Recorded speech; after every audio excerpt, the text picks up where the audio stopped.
There are crimes that can make a prisoner dangerous, and then there are crimes that can make a prisoner a target. Across the world, men accused or convicted of crimes against children have entered prisons already infamous for overcrowding, violence, isolation, and conditions that can break even hardened criminals. Some are immediately placed under protection because authorities know what could happen if their crimes become known. Others disappear into packed cell blocks where protection means very little. And sometimes the prison itself becomes the punishment. In these places, child predators have been stabbed, beaten, murdered by other inmates, confined under crushing conditions, or taken from their cells to face execution. Because once those gates close, the sentence written by a judge isn't always the only punishment waiting inside. And in our first prison, a man convicted of murdering 100 children was supposed to face the gallows. He never made it there. They found him dead inside his cell. Kot Lakhpat Jail, Pakistan. Officially known as Central Jail Lahore, this maximum security prison was commissioned in 1965 and built to hold just over 1,000 people. Today, its authorized capacity remains 1,053. Its reported population is 3,537. More than 3 prisoners for every place the institution was designed to provide. Inside are defendants awaiting trial, convicted criminals, death row prisoners, and high-profile inmates considered too dangerous to move through ordinary courtrooms. Historically, even the condemned were packed together. During the mid-2000s, Kot Lakhpat had designated death row accommodation for 261 prisoners, but was holding 532, with as many as 7 or 8 men squeezed into cells measuring roughly 6 by 8 feet. And it was inside this prison that Javed Iqbal was supposed to wait for the gallows. By the end of 1999, Iqbal had become one of the most notorious serial child killers in Pakistan. His victims were boys, many of them runaways, street children and child laborers from poor families, the kind of children whose disappearances could pass without immediate attention. Then Iqbal began telling the world what he had done. He sent letters to Lahore police and the newspaper Daily Jang claiming that he had sexually assaulted and murdered 100 boys, generally between the ages of 6 and 16. When investigators searched his Lahore residence, they found clothing and shoes believed to belong to victims, photographs of missing boys, written records, containers of chemicals, and human remains. Iqbal disappeared after sending his confession. But on December 30th, 1999, he walked into the offices of Daily Jang and surrendered, saying he believed police would kill him if he turned himself in directly. 3 months later, a judge handed down a sentence almost as shocking as the crimes themselves. Iqbal was convicted of killing 100 children, and the judge ordered that he be strangled publicly, that his body be cut into 100 pieces, and that those remains be placed in acid, an attempt to mirror what prosecutors said he had done to his victims. But that was not how executions legally worked in Pakistan. Government officials quickly rejected the retaliatory punishment as unlawful. If Iqbal were eventually executed, it would be through the country's established method, hanging inside prison. So he was returned to Kot Lakhpat, and he waited. But the execution never happened. In October 2001, guards entered the prison and found Iqbal dead inside his cell. His teenage accomplice, Sajid Ahmed, was also found dead at approximately the same time. Prison authorities said both men had committed suicide by hanging themselves with bedsheets. But almost immediately, questions emerged. Injuries were reported on Iqbal's body, and early medical observations raised the possibility that some of the marks were more consistent with strangulation than suspension by hanging. There were also allegations that the prisoners had been beaten before they died. None of that conclusively proved Iqbal was murdered. His death remained officially classified as suicide. But the circumstances ensured the questions never completely disappeared. The man who had surrendered partly because he feared police would kill him had entered one of Pakistan's most overcrowded prisons, received a death sentence, and died behind its walls before the state could ever carry it out. His relatives refused to claim the body. Iqbal was eventually buried near the prison, with prison officials, police, and only a handful of bystanders present. 17 years later, another child predator entered Kot Lakhpat. This time, there would be no mysterious death inside a cell. His name was Imran Ali. In January 2018, 7-year-old Zainab Ansari disappeared while walking to a Quran lesson in Kasur, around 50 kilometers from Lahore. 5 days later, her body was discovered. The killing triggered enormous anger across Pakistan because Zainab's death followed a series of similar attacks against children in the area. Protests erupted. Police faced enormous pressure to find whoever was responsible. Investigators began collecting DNA samples by the hundreds. Eventually, one matched. Imran Ali was a 24-year-old mechanic who lived in Zainab's own neighborhood. DNA evidence connected him to Zainab's case and several similar attacks, while surveillance footage showed him walking with her before she disappeared. Authorities ultimately connected Ali to at least 8 attacks against children, including multiple murders. The public anger surrounding the case was so intense that his anti-terrorism trial was not held in an ordinary courthouse. It took place inside Kot Lakhpat jail. In February 2018, Ali was convicted of kidnapping, sexually assaulting and murdering Zainab, along with an offense categorized as terrorism. The court imposed 4 death sentences, as well as life imprisonment, another 7-year sentence, and financial penalties. His appeals failed. The Lahore High Court rejected him. The Supreme Court rejected him. His request for presidential clemency was rejected as well. Zainab's father wanted the execution to be public. The courts refused. Pakistan carried out executions inside prisons, away from the crowds. A death warrant was issued for October 17, 2018. Before the hanging, Ali was permitted a final meeting with his family. Security around Kot Lakhpat increased, and a judicial magistrate arrived to supervise the execution. Zainab's father and uncle were allowed inside as witnesses. Then, at approximately 5:30 in the morning, Imran Ali was hanged. His death was medically confirmed, and his body was released to his family for burial in Kasur. 2 notorious predators. The same prison. 2 completely different endings. Javed Iqbal entered Kot Lakhpat expecting execution and was instead found dead in his cell under circumstances that remain disputed. Imran Ali survived the cells, exhausted the legal process, and was ultimately taken to the gallows under state supervision. And violence inside Kot Lakhpat was never limited to them. Other controversial prisoners were attacked and killed behind its walls, including Sarabjit Singh, who was beaten with bricks and improvised weapons in 2013 and died several days later, and Yusuf Ali, a condemned prisoner killed by another inmate in 2002. In a prison holding more than 3 times its authorized population, even maximum security has not always meant protection. But Kot Lakhpat at least separated one kind of violence from another. At our next prison, authorities placed a child predator inside a unit specifically designed to protect vulnerable inmates. Then they housed him near a prisoner already serving time for trying to kill a child sex offender. And within days, he was dead. Hakea Prison, Australia. A maximum security men's prison in Canning Vale, Western Australia, Hakea is not a prison built specifically for sex offenders. It is primarily a remand, reception and assessment facility, a place where men awaiting trial, sentencing or transfer can spend weeks or months before the system decides where they will go next. But for prisoners accused of crimes against children, entering Hakea can create another problem entirely. Because sometimes the general population is considered too dangerous for them. Recent inspections have described a prison struggling under severe overcrowding and staff shortages. Cells designed for 1 person have held 3. Prisoners have slept on mattresses beside toilets, and at one point as many as 80 men were sleeping on cell floors. Lockdowns have restricted access to showers, exercise and fresh air, while shortages of clean clothing, bedding and hygiene products have added to the pressure. In 2025, some prisoners were reportedly spending roughly 16 to 18 hours a day locked inside their cells. By 2026, conditions across Hakea and 2 other Western Australian prisons were severe enough for the state's prison inspector to describe aspects of the treatment as potentially cruel, inhuman, or degrading.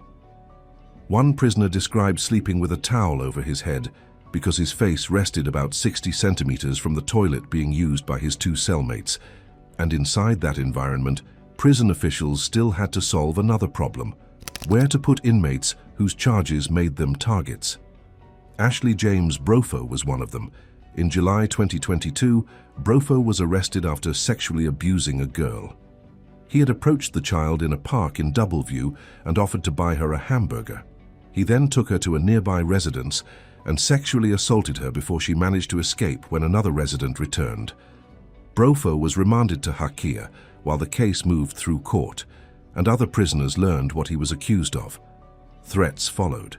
Officials responded by transferring him into Unit 10, a protection unit intended for prisoners considered vulnerable in the mainstream population. Brofo also had schizophrenia and an intellectual disability, making the need to manage him safely even more important. On paper, the move should have reduced the danger. Instead, it placed him close to Evan James Martin, and Martin's history should have made what happened next almost impossible to ignore. Martin was already serving a prison sentence for attempting to murder another child sex offender at Acacia Prison in 2020. He had constructed improvised weapons and openly expressed the belief that people who committed sexual offenses against children deserved to die. But Martin had protection status too. So inside Hakia, two men who needed separation from the mainstream prison population ended up within the same protection population. Even though one of them had already tried to kill exactly the type of prisoner the other was accused of being. On March 7, 2023, Brofo pleaded guilty. The following day, Martin and another prisoner attacked him. That alone should have changed everything. But Brofo remained exposed. On March 9th, Martin entered his cell again. This time, the assault was fatal. Brofo suffered a severe neck injury.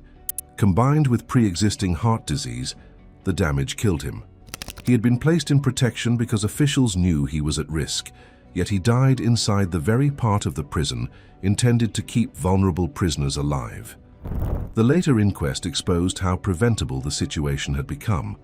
Authorities possessed information showing Martin presented a danger to protection prisoners facing child sex charges, and the earlier attack on Brofo should have triggered immediate intervention.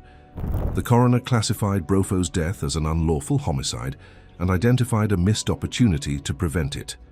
Martin eventually pleaded guilty to murder. In March 2024, he was sentenced to life imprisonment with a minimum term of 21 years.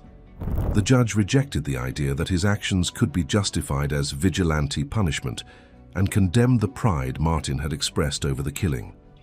But Brofo's death wasn't the only case showing how powerful the child predator label could become inside Hakia, because another prisoner was killed without ever being convicted of such a crime.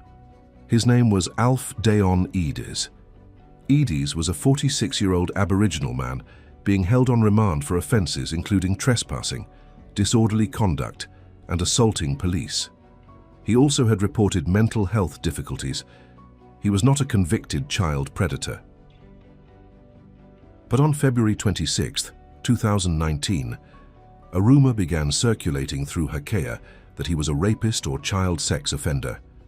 At approximately 3:45 that afternoon, Edis used the intercom in his cell to warn officers that other prisoners were calling him a child sex offender. The warning did not result in adequate protection. What followed was a sustained assault inside his cell. Edis suffered catastrophic head injuries and died in hospital on March 11th. 4 prisoners were later convicted of manslaughter, and the coroner described the supervision and care provided to him as demonstrably unacceptable. Edis's case revealed something darker than retaliation against a convicted offender. Inside Hakia, the accusation alone could be enough, and while some prisoners were being attacked because of what others believed they had done, authorities were simultaneously dealing with offenders who repeatedly returned to custody. Bradley Pendragon was one of Western Australia's most notorious examples. His history stretched across countries and years, including roughly 13 years in a Thai prison for sexual offences involving teenage girls, later imprisonment in Western Australia, and repeated convictions involving child exploitation material. When Dragan was released on August 6, 2017, it took only 2 days before he used a computer at his hostel to access child exploitation material again. He did it again days later. In 2019, he received another prison sentence. Then, after being classified as a high-risk serious offender, he was eventually placed under an extraordinary 10-year supervision order containing more than 60 conditions. Even that did not end the cycle. Between November 2022 and March 2025, Dragan accumulated 11 convictions for violating restrictions imposed on him. His breaches included possessing prohibited material and repeatedly failing to comply with controls designed to manage his behavior. He returned to Hakea before eventually being released again in May 2026 under a revised order containing 47 conditions, electronic monitoring and supervision extending to 2032. His story shows the other side of Hakea. For some child offenders, the greatest danger comes from the prisoners around them.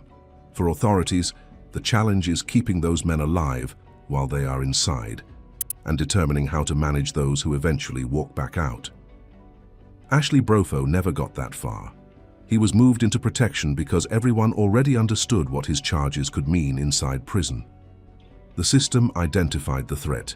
It identified his vulnerability. It even placed him somewhere specifically intended to keep him safe.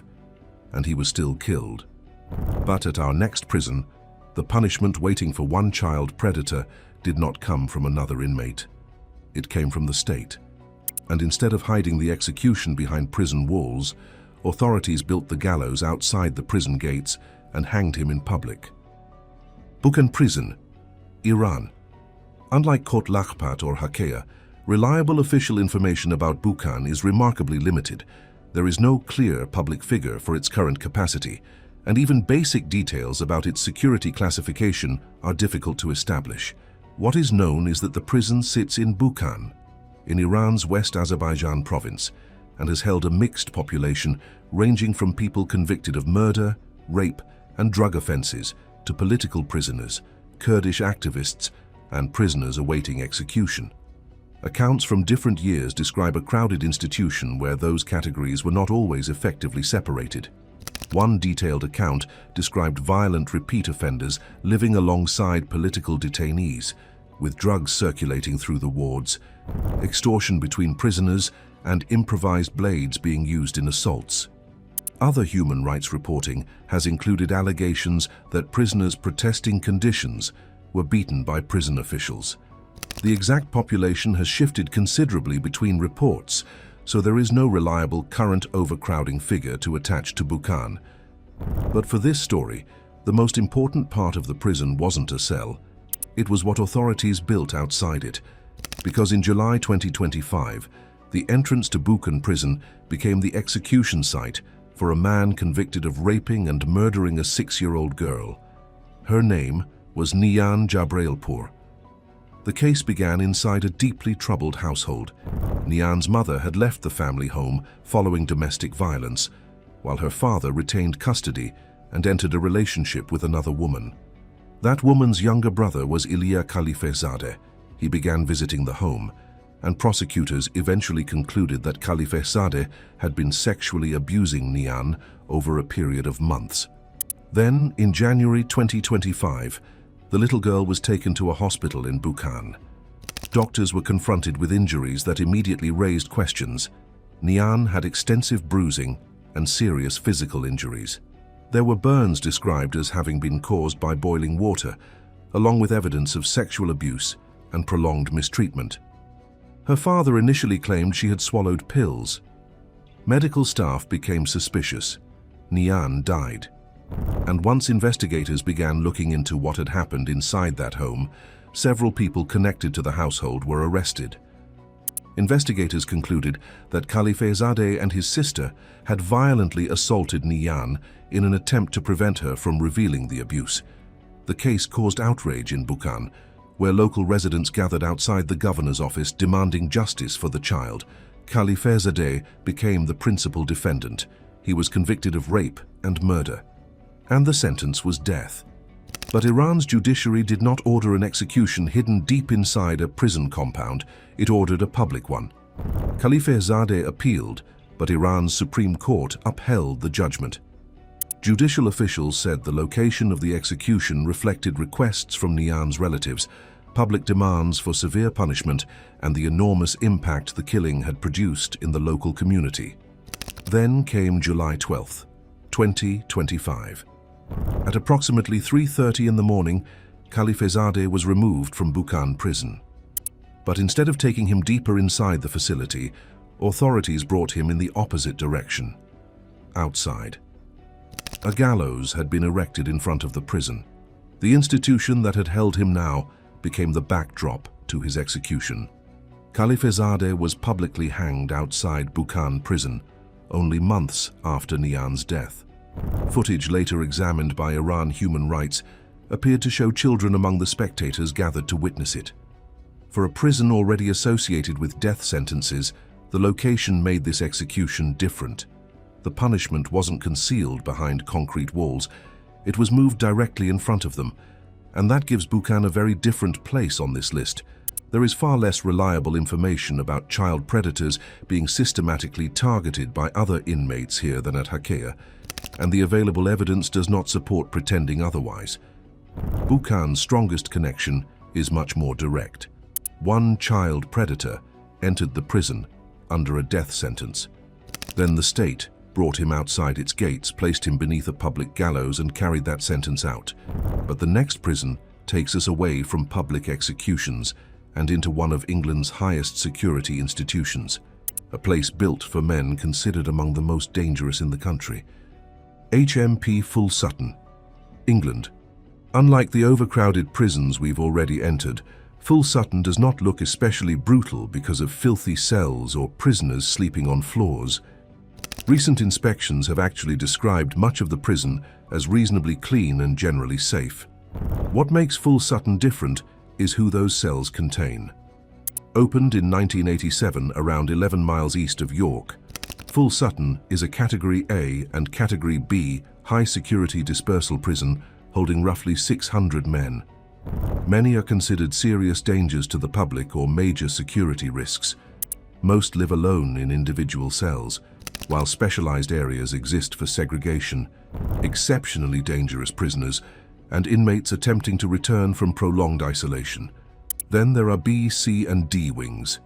These hold vulnerable prisoners, including men whose crimes can make them targets elsewhere in the prison. And in Full Sutton, being placed on a vulnerable prisoner wing has not always meant being safe. Richard Huckle discovered that in 2019. For years, Huckle had used positions of trust to gain access to children in Malaysia. Between 2006 and 2014, he presented himself as an English teacher, photographer, and Christian volunteer, building relationships with disadvantaged families while secretly abusing children. When investigators finally uncovered what he had been doing, the evidence was enormous. More than 20,000 abusive images and videos were recovered. Over 1,000 files documented abuse committed personally by Huckle. He maintained a ledger where he recorded offenses and awarded himself points. And investigators even discovered a manual instructing other predators on how to abuse children while avoiding detection. Police identified 23 victims connected to the charges. Huckle's own records suggested the real number could have been as high as 191. In 2016, he admitted 71 offenses and received 22 life sentences, with a minimum term of 25 years. Eventually, he was transferred to Full Sutton, and another prisoner began thinking about killing him. His name was Paul Fitzgerald. Fitzgerald was himself serving an indeterminate sentence for a serious sexual attack and had previous convictions involving sexual violence, including an indecent assault against a young girl. But Huckle became his target. Fitzgerald later described killing him as punishment for what Huckle had done to children, and this was not an impulsive attack. He prepared for it. Fitzgerald assembled improvised weapons, materials for restraining Huckle, ligatures and other objects he intended to use during the assault. Then, on October 13, 2019, he entered Huckle's cell. He restrained him, and for approximately 1 hour and 19 minutes, nobody stopped what happened inside. Huckle was beaten, strangled, sexually assaulted, and attacked with improvised weapons. Eventually, another prisoner discovered Fitzgerald inside the cell and officers intervened. By then, Richard Huckle was dead. Fitzgerald showed no remorse. He claimed he wanted Huckle to experience the same terror and powerlessness his victims had experienced and described the killing as poetic justice. In November 2020, Fitzgerald was convicted of murder and sentenced to life imprisonment with a minimum term of 34 years. But what happened inside Huckle's cell became even more troubling when investigators examined what prison staff had known beforehand. Fitzgerald had already claimed that he had violently attacked a prisoner at another institution. Staff had discovered a note suggesting someone would pay him to assault another inmate.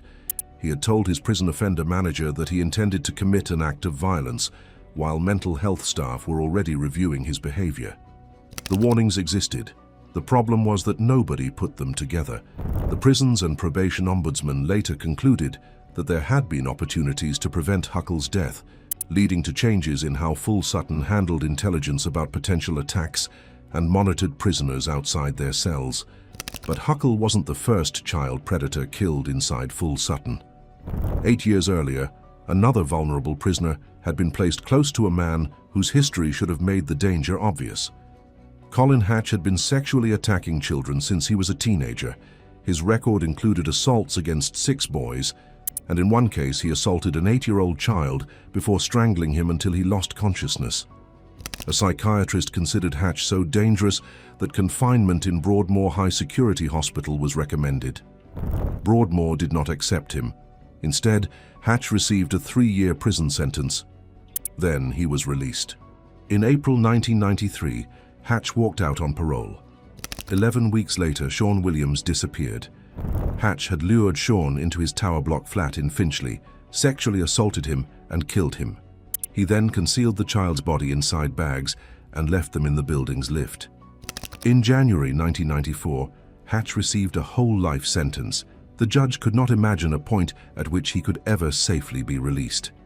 Years later, that sentence brought him to Full Sutton, and on to D Wing, the vulnerable prisoner wing. Another man eventually arrived there, Damien Folkes. Folkes was a violent armed robber with serious personality disorders and an openly declared hatred of people who committed crimes against children. And prison authorities already had evidence of exactly what that hatred could lead to. In March 2010, while incarcerated at HMP Frankland, Folkes encountered Ian Huntley, the murderer of 10-year-old Holly Wells and Jessica Chapman. Folkes attacked him. Using a weapon made from a razor attached to a plastic utensil, he slashed Huntley across the neck, leaving a wound that required 21 stitches. Folkes later expressed disappointment that Huntley had survived.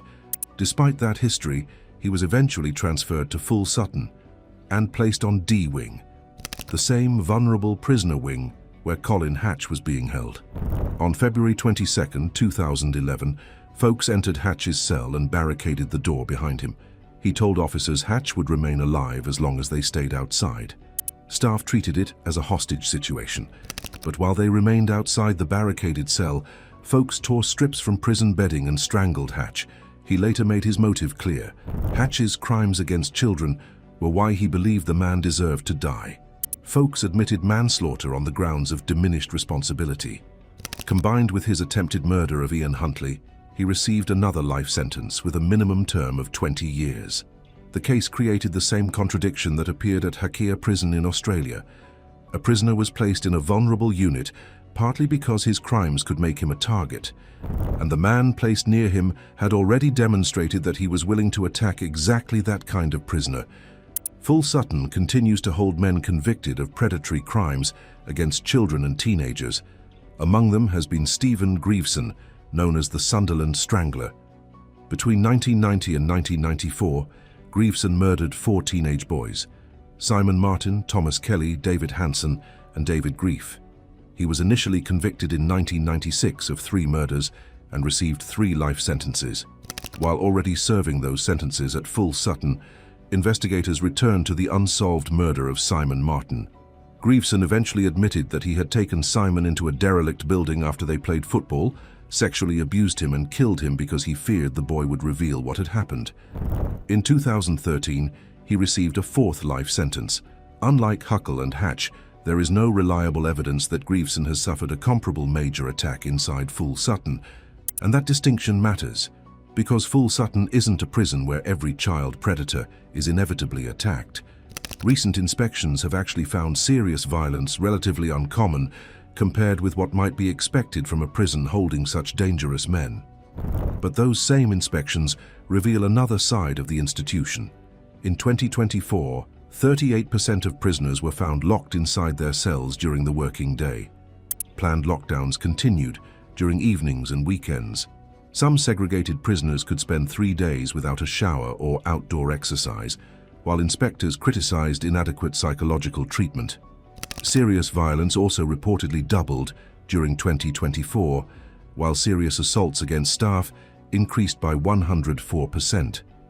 Conditions improved somewhat afterward, but staff shortages continued contributing to lockdowns and reduced access to education and mental health services.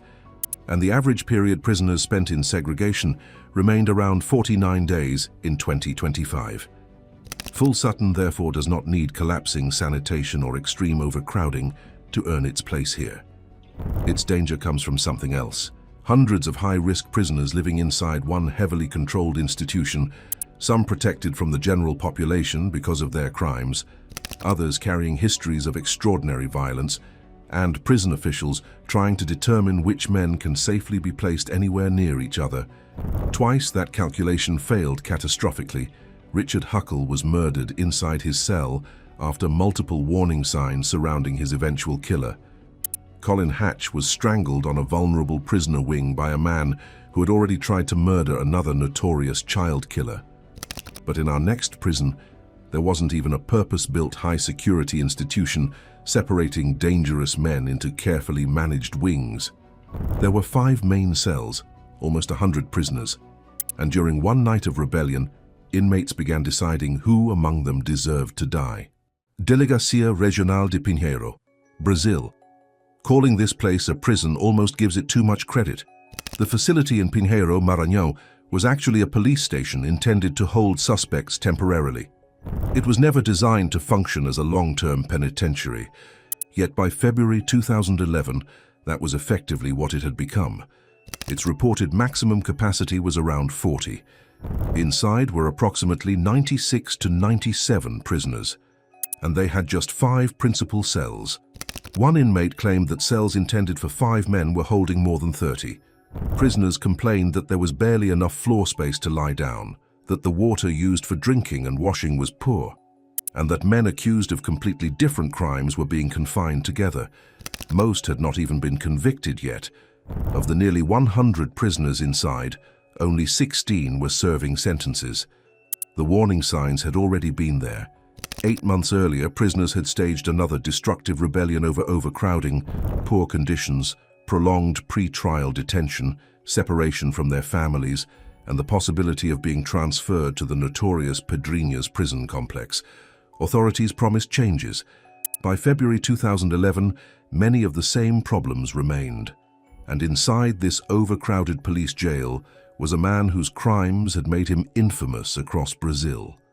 José Agostinho Bispo Pereira. Pereira was a 55-year-old rural worker from the isolated community of Experimento. He had been arrested in June 2010 after authorities discovered years of sexual abuse inside his own family. One of his daughters had allegedly remained under his control for approximately 16 years. He fathered 8 children with his 2 daughters. Investigators also accused him of abusing 2 young girls who were simultaneously his daughters and granddaughters. Several of the children had grown up isolated, impoverished, and with little formal education, and some were described as malnourished. In December 2010, Pereira was sentenced to 63 years in prison. Brazilian newspapers gave him a name that followed him into custody, the Monster of Pinheiro, and the men around him knew exactly what he had done. Pereira had already been targeted inside the facility. Other prisoners threw hot coffee at him, and eventually he was confined alongside 7 other men accused of sexual offenses. But there was another prison he feared even more: Pedrinhas. The massive prison complex near São Luís had become synonymous with deadly uprisings, and Pereira resisted being transferred there because he believed prisoners at Pedrinhas might kill him. In January 2011, Pinheiro's police chief requested that Pereira finally be moved to a conventional penitentiary. The transfer never happened, and the irony of what came next was brutal. Pereira feared that the prisoners at Pedrinhas would kill him. Instead, he was killed by men who had come from Pedrinhas. Among the prisoners inside Pinheiro was 18-year-old José Ramiro Moreira Araújo, known simply as Ramiro.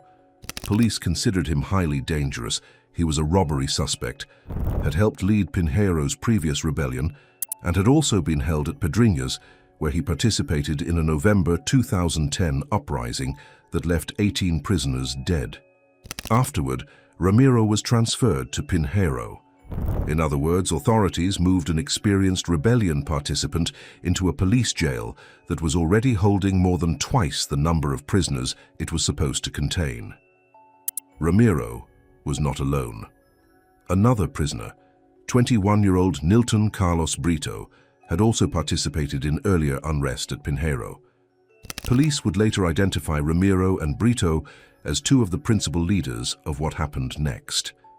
At approximately 10 p.m. on February 7, 2011, the detention area erupted. Prisoners broke locking mechanisms and damaged the concrete surrounding the cell doors. Most of the detainees were ordered into Cell 5. Then certain prisoners began being pulled out. José Agostinho was reportedly the first. His crimes against his daughters had made him one of the most recognizable men inside the building. And under the unofficial code described by Ramiro after the rebellion, men accused of rape, crimes against children, and attacks against women could be marked for punishment. Pereira was killed. Then the violence continued. By the time the uprising was over, 6 prisoners were dead. 4 had been decapitated. But the reason for the rebellion was more complicated than a spontaneous explosion of prison justice. Later testimony suggested that the violence may have begun with an alleged order coming from inside Pedrinhas itself. A prisoner identified only as Saddam was said to have ordered men at Pinheiro to kill another detainee, Raimundo Nonato Soares Mendes, known as Pampo. The alleged plan had originally been scheduled for February 12th, with Ramiro and another prisoner supposedly threatened with death if they refused to participate. Smuggled mobile phones allowed prisoners in Pinheiro to communicate with men at Pedrinhas. Then police discovered evidence that a saw had been smuggled into the cells.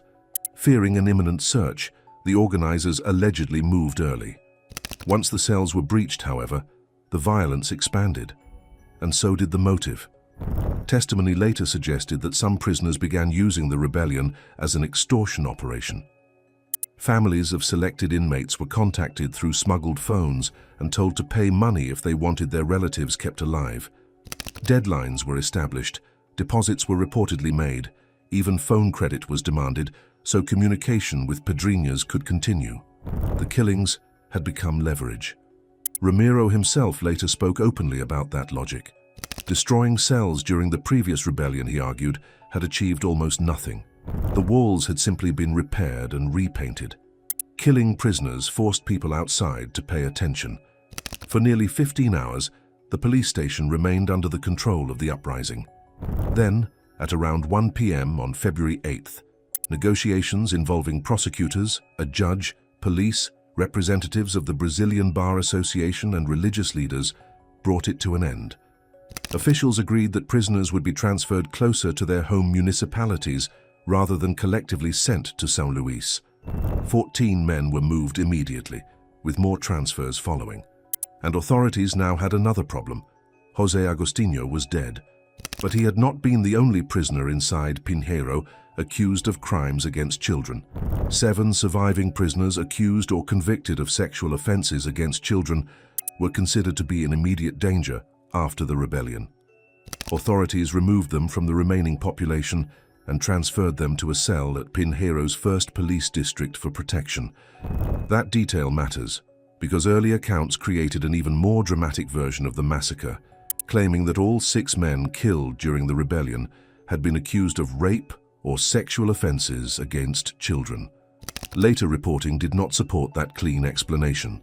Some of the other dead were identified in connection with robbery, drugs, weapons offenses, and theft. The records conflict too much to describe all 6 victims as child predators. But Pereira's case is clear. He entered Pinheiro already knowing his crimes made him a target. He was attacked with hot coffee. He was moved alongside other men accused of sexual offenses. He resisted transfer to a prison complex he believed might be even more dangerous. Then a rebellion erupted inside the place where he had chosen to remain, and he became its first reported victim. Pinheiro's story ultimately became an example of what can happen when a temporary police lockup is forced to operate like a prison.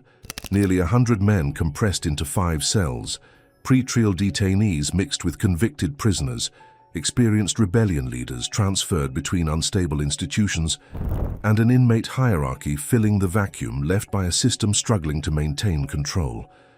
Eventually, a purpose-built prison with a reported capacity of 308 opened in Pinheiro, reducing the region's dependence on the old police station for long-term incarceration. But our next prison had the opposite problem. It was purpose-built.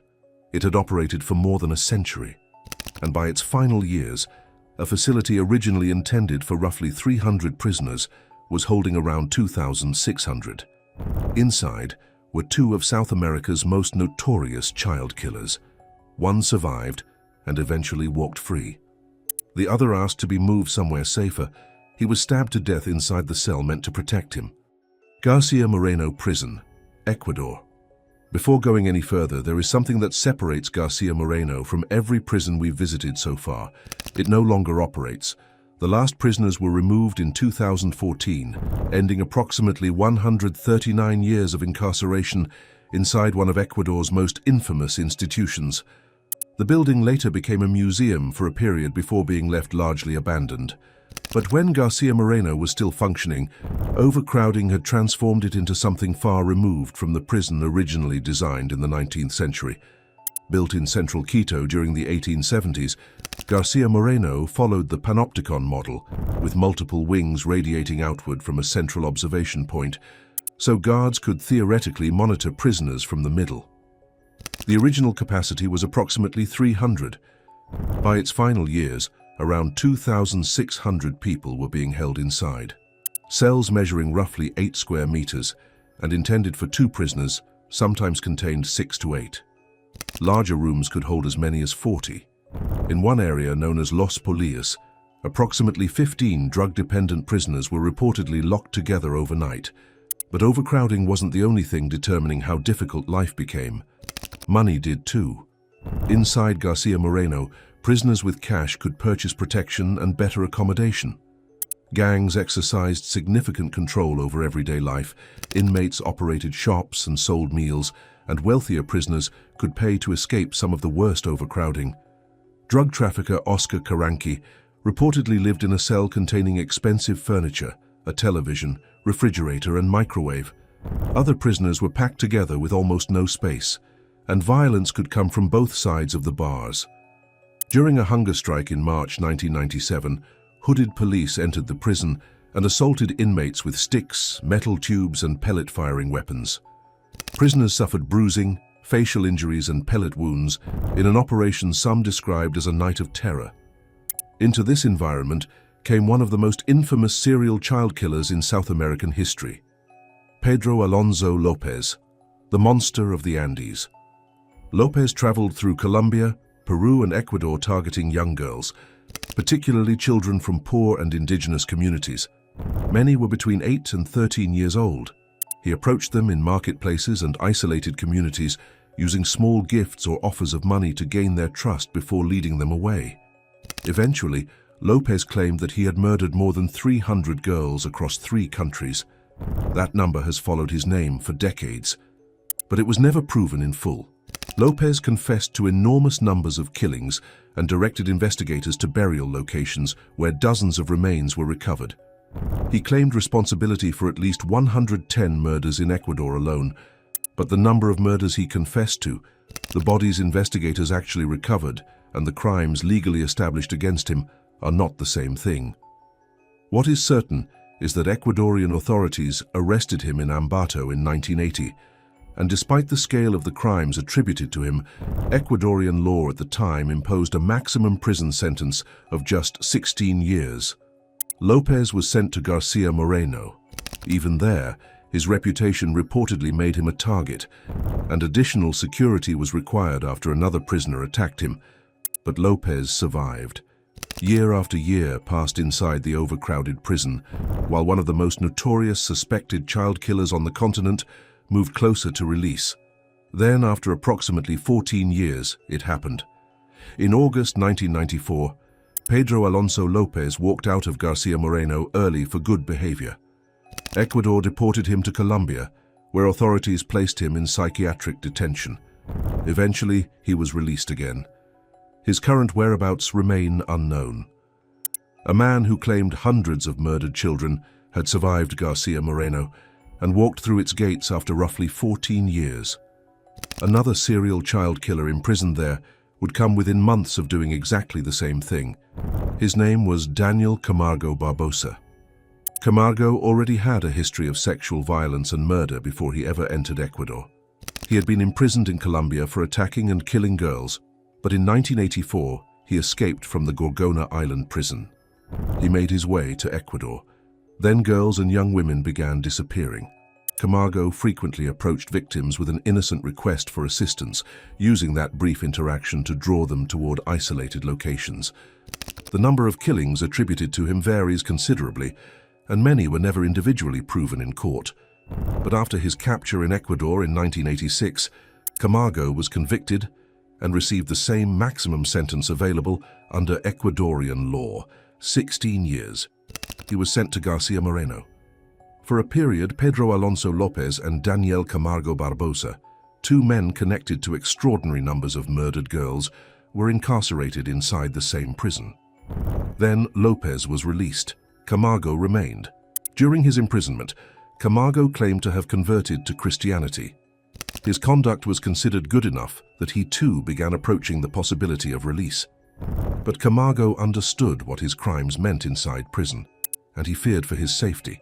He requested transfer to Cell 14 of Wing B because he believed it would offer greater protection. Authorities moved him. It didn't save him. On November 13, 1994, another prisoner entered the supposedly safer cell and stabbed Daniel Camargo Barbosa to death. Contemporary accounts widely describe the killer as a relative of one of Camargo's victims, although reports disagree over the attacker's exact identity and relationship to the victim. Camargo had already spent approximately 14 years behind bars. He was reportedly less than 6 months away from possible release. After escaping one prison, killing again, receiving Ecuador's maximum sentence, and surviving nearly the entire term, he was finally killed inside the cell he had specifically requested because he thought it would keep him alive. That creates one of the strangest contrasts in Garcia Moreno's history. Pedro Alonso Lopez survived an attack, served roughly 14 years, and walked free. Daniel Camargo served roughly the same amount of time, approached his own possible release, and was murdered before he could reach it. And they weren't the only predatory killers held behind these walls. Years later, William Vladimir Kumbajin, known as the Bushes Killer, was imprisoned there after a series of sexual murders around Quito. Most of Kumbajin's known victims were vulnerable adult women, including homeless people, street vendors, and women with disabilities, but his victims also included a 12-year-old girl with intellectual and hearing disabilities. A young boy accompanying one of the women he attacked was killed as well. Kumbajin approached vulnerable victims using flowers, sweets, money, and other offers before leading them toward secluded areas. 9 killings were eventually attributed to him. Police officers investigating the disappearances disguised themselves as homeless people, and after Kumbajin was arrested, he directed detectives toward crime scenes and described the killings. He received multiple convictions, including a 25-year sentence in 2004. By then, Garcia Moreno was approaching the end of its existence as a prison. The 19th century panopticon had survived dictatorships, riots, overcrowding, and generations of prisoners, but by 2014, Ecuador finally emptied it. The cells that once held around 2,600 people fell silent, and Garcia Moreno became history. But our next prison is not history. In April 2025, officers inside an Arizona prison responded to violence near a dining area and found 2 inmates critically injured. Then they found a third man dying inside his cell. All 3 would be dead, and the prisoner accused of killing them would later claim that he had selected his targets for one reason: their crimes against children. Arizona State Prison Complex, Tucson, United States. Spread across approximately 640 acres south of Tucson, this is the largest state prison complex in Arizona. With an official capacity of roughly 5,403 beds, it contains multiple separate units housing prisoners under different custody levels, from minimum security to men considered serious risks to staff and other inmates. And one distinction matters immediately. This is not USP Tucson, the federal prison associated with inmates such as Larry Nassar and Brian David Mitchell. ASPC Tucson belongs to Arizona's state prison system, and the part that matters most to this story is the Cimarron unit. Cimarron holds close custody prisoners, including men with violent histories, serious disciplinary problems, and other high-risk behavior. On the morning of April 4th, 2025, violence erupted there. At approximately 7:15 a.m., officers responded to an incident near the dining area and discovered 2 badly injured prisoners. The first was 42-year-old Thorn Harnage. The second was 75-year-old Donald Lashley. Then officers discovered another critically injured prisoner, 51-year-old Saul Alvarez, inside his cell. All 3 men died. Investigators quickly identified a single suspect, Ricky Wassenaar. And Wassenaar was already one of the most notorious prisoners in Arizona.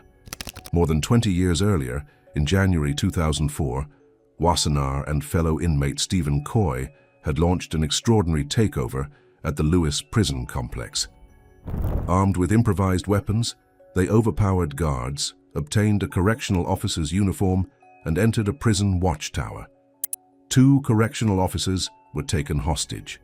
The standoff lasted 15 days. Wassenaar was subsequently convicted of numerous crimes arising from the takeover, including sexually assaulting one of the hostage officers, and ultimately received 16 life sentences. For years, he remained an exceptionally high-security prisoner. But after transfers through several states, Wassenaar returned to Arizona in 2018. Then, in March 2024, after years of apparently compliant behavior, his classification was reduced from maximum to close custody. That eventually placed him inside Cimarron. A little more than a year later, 3 prisoners were dead. Wassenaar was taken into custody without further incident and transferred to maximum security housing at ASPC Iman. Then he began talking. In interviews with journalists, Wassenaar claimed that the killings had been deliberate and that he had selected the men because of crimes against children. He said he believed he had done society a favor and even expressed regret that he had not killed more prisoners.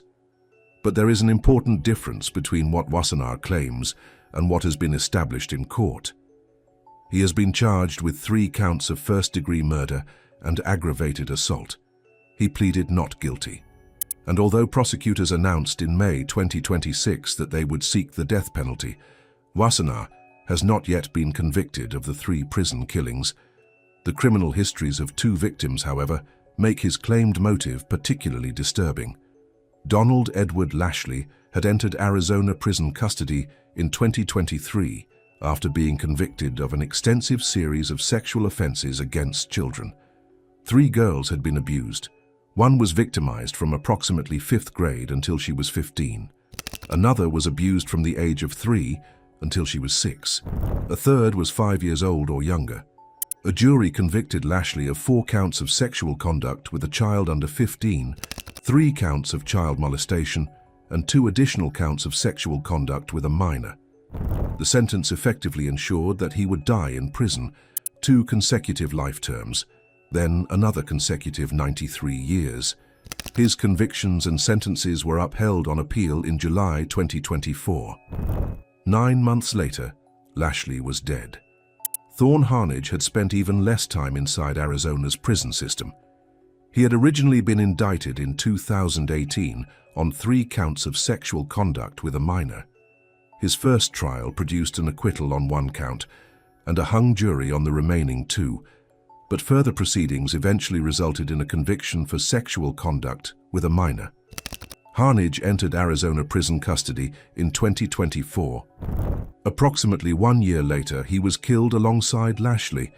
The third victim, Saul Alvarez, requires more caution. Arizona's publicly available correctional information identifies Alvarez as serving a sentence for first-degree murder. Wassenaar claimed Alvarez had kidnapped, sexually assaulted, and murdered a 15-year-old girl, and that claim became part of his explanation for selecting him. But the public prison record specifically confirms only the murder conviction, so what can be established is narrower than Wassenaar's story. 2 of the 3 dead men had documented convictions for sexual crimes against children. Wassenaar claimed all 3 had committed crimes against children, and prosecutors now accuse him of deliberately murdering them. But there was another death hanging over the case, because Wassenaar later claimed April 2025 wasn't the first time he had killed a child sex offender at ASPC Tucson. Months earlier, in November 2024, an 81-year-old prisoner named Joseph DeSisto had been placed inside Wassenaar's cell. DeSisto was serving a sentence for sexual abuse, child molestation, and sexual conduct with a minor, and his family later alleged that prison officials had been warned the placement was dangerous. Their lawsuit claimed Wassenaar had objected to receiving a cellmate and warned that another prisoner would be in danger with him. Nevertheless, DeSisto was placed inside. That same evening, he was found dead. Wassenaar later told a journalist that he had strangled DeSisto and claimed that any child molester placed in his cell would have suffered the same fate. But this time, the physical evidence did not support his confession. Medical examiners found no injuries consistent with strangulation or another traumatic killing.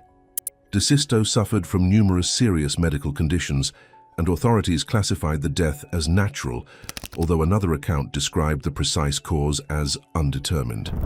Wassenaar has not been charged with killing him, so DeSisto's death remains something very different from the April triple killing, a prisoner's boast contradicted by the available medical evidence. Another notorious child killer died at the same complex only weeks later. Sean Ryan Grell had murdered his own 2-year-old daughter, Kristen Salem, in 1999 after collecting her from daycare under the pretense of taking her to see Christmas lights. Instead, he drove the child into the desert and killed her.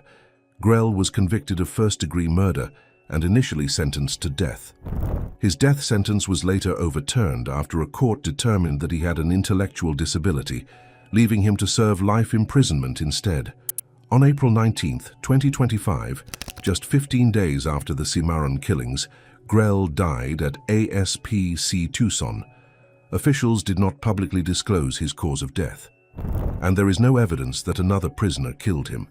The timing may sound suspicious when placed beside the Cimarron massacre, but the available record does not support turning his death into another story of prison retaliation. The triple killing itself raised a different question. How could one prisoner allegedly attack 3 men inside a close custody institution in a single morning? Current and former employees began describing staffing problems inside Cimarron. They alleged that essential posts sometimes went unmanned, that officers were frequently shifted between unfamiliar units, and that prisoners had begun recognizing weaknesses in supervision. The Arizona Prison Department disputed suggestions that inadequate staffing caused the deaths and maintained that officers responded quickly with sufficient personnel. But 2 weeks after the killings, Cimarron was placed under restricted movement. Normal movement was reduced. In-person visitation was suspended indefinitely.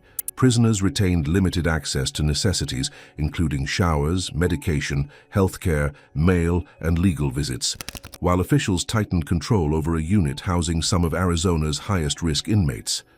For Donald Lashley and Thorn Harnage, That tightening came too late. Both entered Arizona custody, carrying convictions that could make them despised inside prison. Both ended up inside Cimarron, and on the same morning, both were killed. The man accused of doing it was already serving 16 life sentences, had once participated in a 15-day prison hostage takeover, and now openly claims that he selected his victims because of what they had done to children. Whether a jury ultimately accepts that case is still unresolved. But our next prison operates under a completely different kind of fear. There are no riots defining its modern reputation, no collapsing cell blocks, and no evidence that authorities have simply lost control. At Changi, the control is the point. Prisoners can spend decades inside austere cells under constant surveillance, and for some child predators, the prison sentence is only part of the punishment. Because before those years are over, the state can also sentence them to the cane. Changi Prison Complex, Singapore. The modern Changi prison complex bears little resemblance to the institution that once occupied this site. The original prison opened in 1936, but most of that structure was demolished in 2004. What operates today is a modern complex built around the historic location, with Cluster A opening in 2004 and Cluster B following in 2010. The complex was designed for approximately 11,000 prisoners. And unlike some of the overcrowded institutions we've already entered, Singapore's prisons were operating at roughly 70% of their designed capacity in 2022. There are electronic locks, CCTV, facial recognition technology, automated systems designed to detect fights and suspicious movement. Even the cells reveal a prison philosophy based less on chaos than deprivation and control. A single-person cell measures approximately 7 square meters. 10 square meter cells can hold 4 prisoners, while larger cells of around 20 square meters may accommodate as many as 8. Each contains a toilet. But privacy is minimal. A limited modesty wall provides some separation, while the area remains observable by officers for security purposes. Ordinary prisoners generally receive no conventional bed or mattress. Instead, they sleep on straw mats placed directly on the floor with 2 blankets. There are no fans or air conditioning inside the cells, despite Singapore's hot, humid climate. Ventilation comes through natural and mechanical systems, and ordinary inmates generally receive at least an hour outside their cells on weekdays, with more time available to prisoners participating in work, religious, or rehabilitation programs. This is not a prison where the modern story is defined by prisoners taking control of cell blocks. The state controls almost everything, and for certain offenders, that control extends beyond incarceration. Singapore retains judicial caning for a number of serious crimes, including certain sexual offenses against children. The punishment is separate from the prison sentence. A court can impose both. For an adult eligible to receive it, as many as 24 strokes can be imposed in a single proceeding. The cane is made from rattan and cannot exceed 1.27 centimeters in diameter. Before the punishment can proceed, a medical officer must certify that the prisoner is fit enough to receive it, and the caning must stop if that officer determines it cannot safely continue. It is carried out by prison personnel inside the prison system. So while child predators in other prisons may fear unofficial punishment from inmates, some offenders in Singapore enter custody knowing that physical punishment has already been written into the sentence by a judge. One of the most extreme examples was Yap Weng Wah.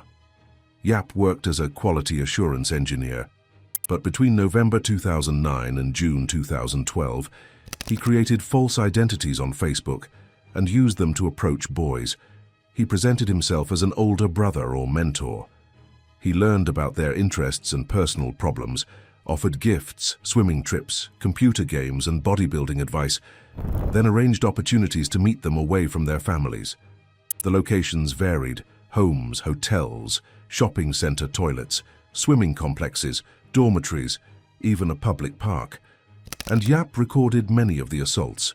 When investigators finally examined the material he had accumulated, they recovered approximately 2,000 video files.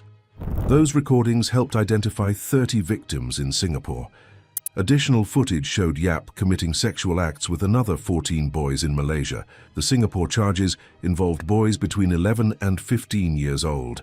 Yap ultimately faced 76 charges. 12 were prosecuted directly, while another 64 were taken into consideration during sentencing. Psychiatric assessments classified him as a high-risk sexual offender, and the court described the case as the worst example of sexual offending against pubescent males that had come before it at that time. On March 20th, 2015, the sentence arrived. 30 years in prison and 24 strokes of the cane, the statutory maximum. His prison term was backdated to September 2012, meaning that before accounting for any remission legally available to him, the sentence could keep him incarcerated until approximately 2042. The exact institution or Changi cluster where Yap has been housed is not publicly specified in the judgment, so his case illustrates the severity of Singapore's prison system without allowing us to place him inside a particular Changi unit. Years later, another case produced an even longer sentence. The offender's name cannot be published because identifying him could expose the children he abused. For years, he had access to boys through an after-school care center. He began helping there after completing national service. He assisted children with homework, accompanied them on outings, and gradually became someone both the boys and their parents trusted.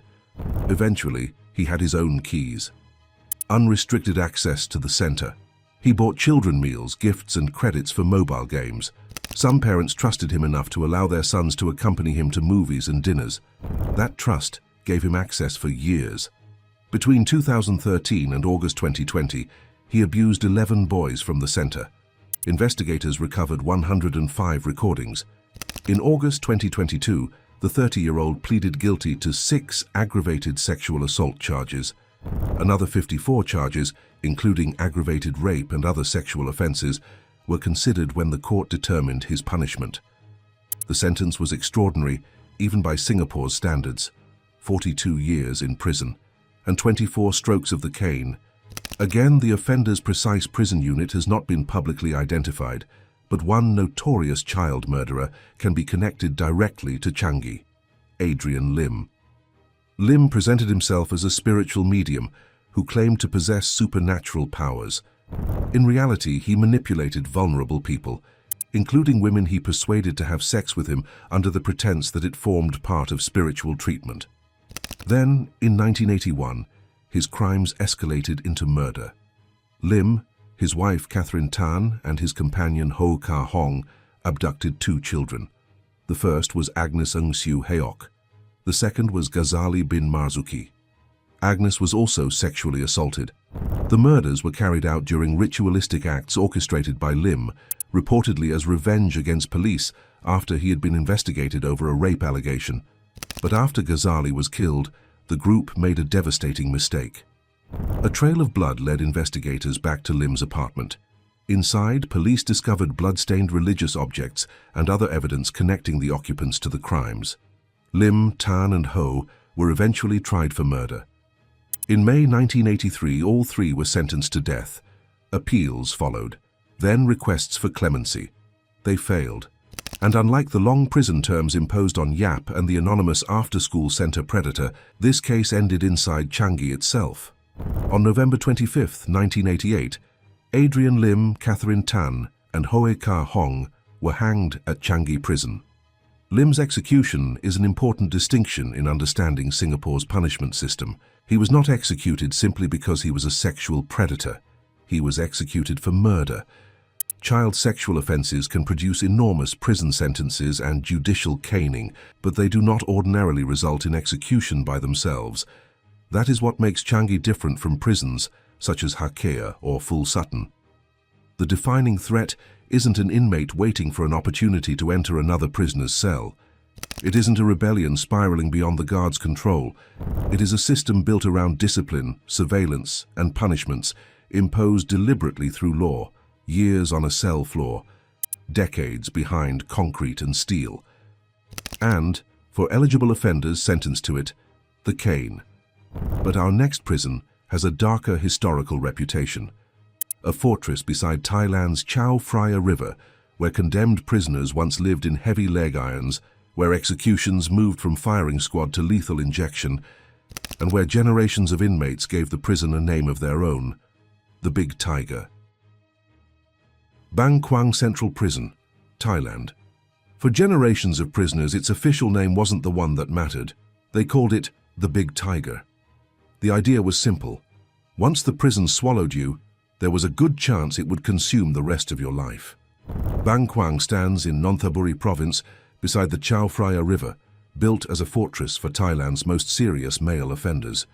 Construction began in 1927, prisoners began arriving in 1931, and the institution eventually became the country's most famous maximum security prison. 6-meter reinforced concrete walls surround the complex. Electrified security wires rise above them. Approximately 20 guard towers watch over 14 internally separated zones, creating what effectively amounts to a series of smaller prisons sealed inside one enormous perimeter. Men sent here are serving some of Thailand's longest sentences, from roughly 15 years all the way to death. But Bang Kwang's reputation has outlived some of the conditions that originally created it. Older documentaries showed a desperately overcrowded institution where prisoners depended on outside assistance to supplement inadequate food, and condemned men lived with heavy leg irons welded around their ankles. Those images were real, but they are historical. In 2013, Thai authorities began removing permanent shackles from hundreds of Bang Kwang prisoners, including 513 men under death sentences. And on June 1, 2024, the prison held 4,748 men against a stated normal capacity of approximately 5,000. So modern Bang Kwang should not be described as a prison holding twice the number of people it was built for. Its severity now comes from somewhere else: maximum security, extremely long sentences, isolation, and death row, because Bang Kwang remains Thailand's principal execution prison for male prisoners. For decades, condemned inmates were taken to its execution chamber and shot by firing squad. Thailand replaced that method with lethal injection in 2003, but the death penalty itself remained. Historically, condemned prisoners could receive little warning that their execution was approaching. And after it was over, the prison had another piece of folklore waiting: the Ghost Gate. It was reportedly opened after executions, so coffins could be carried from the prison toward the adjoining temple grounds. One man who entered Bang Kwang under a death sentence was Wanchai Sengkao. In 2014, Wanchai was a 22-year-old temporary railway worker responsible for preparing beds aboard sleeper trains. On July 5th, he was working aboard an overnight train traveling from southern Thailand toward Bangkok. During the journey, Wanchai drank beer and took drugs. Nearby, a girl was sleeping in a lower bunk close to her two sisters. During the night, Wanchai sexually assaulted her. Then he smothered her, and before the train reached its destination, he threw the child's body from the moving carriage. Her sisters awoke and realized she was gone. For 3 days, the search continued. Then her body was discovered beside the railway tracks. Investigators connected Wanchai to the killing through forensic evidence and the girl's stolen telephone. The crime caused outrage across Thailand, particularly because the attack had occurred in a place where a child should have been able to sleep safely beside her family. The Hua Hin Provincial Court convicted Wanchai of raping a minor, murder, concealing the body, theft, and drug use. The judges described the crime as inhumane. Then they sentenced him to death.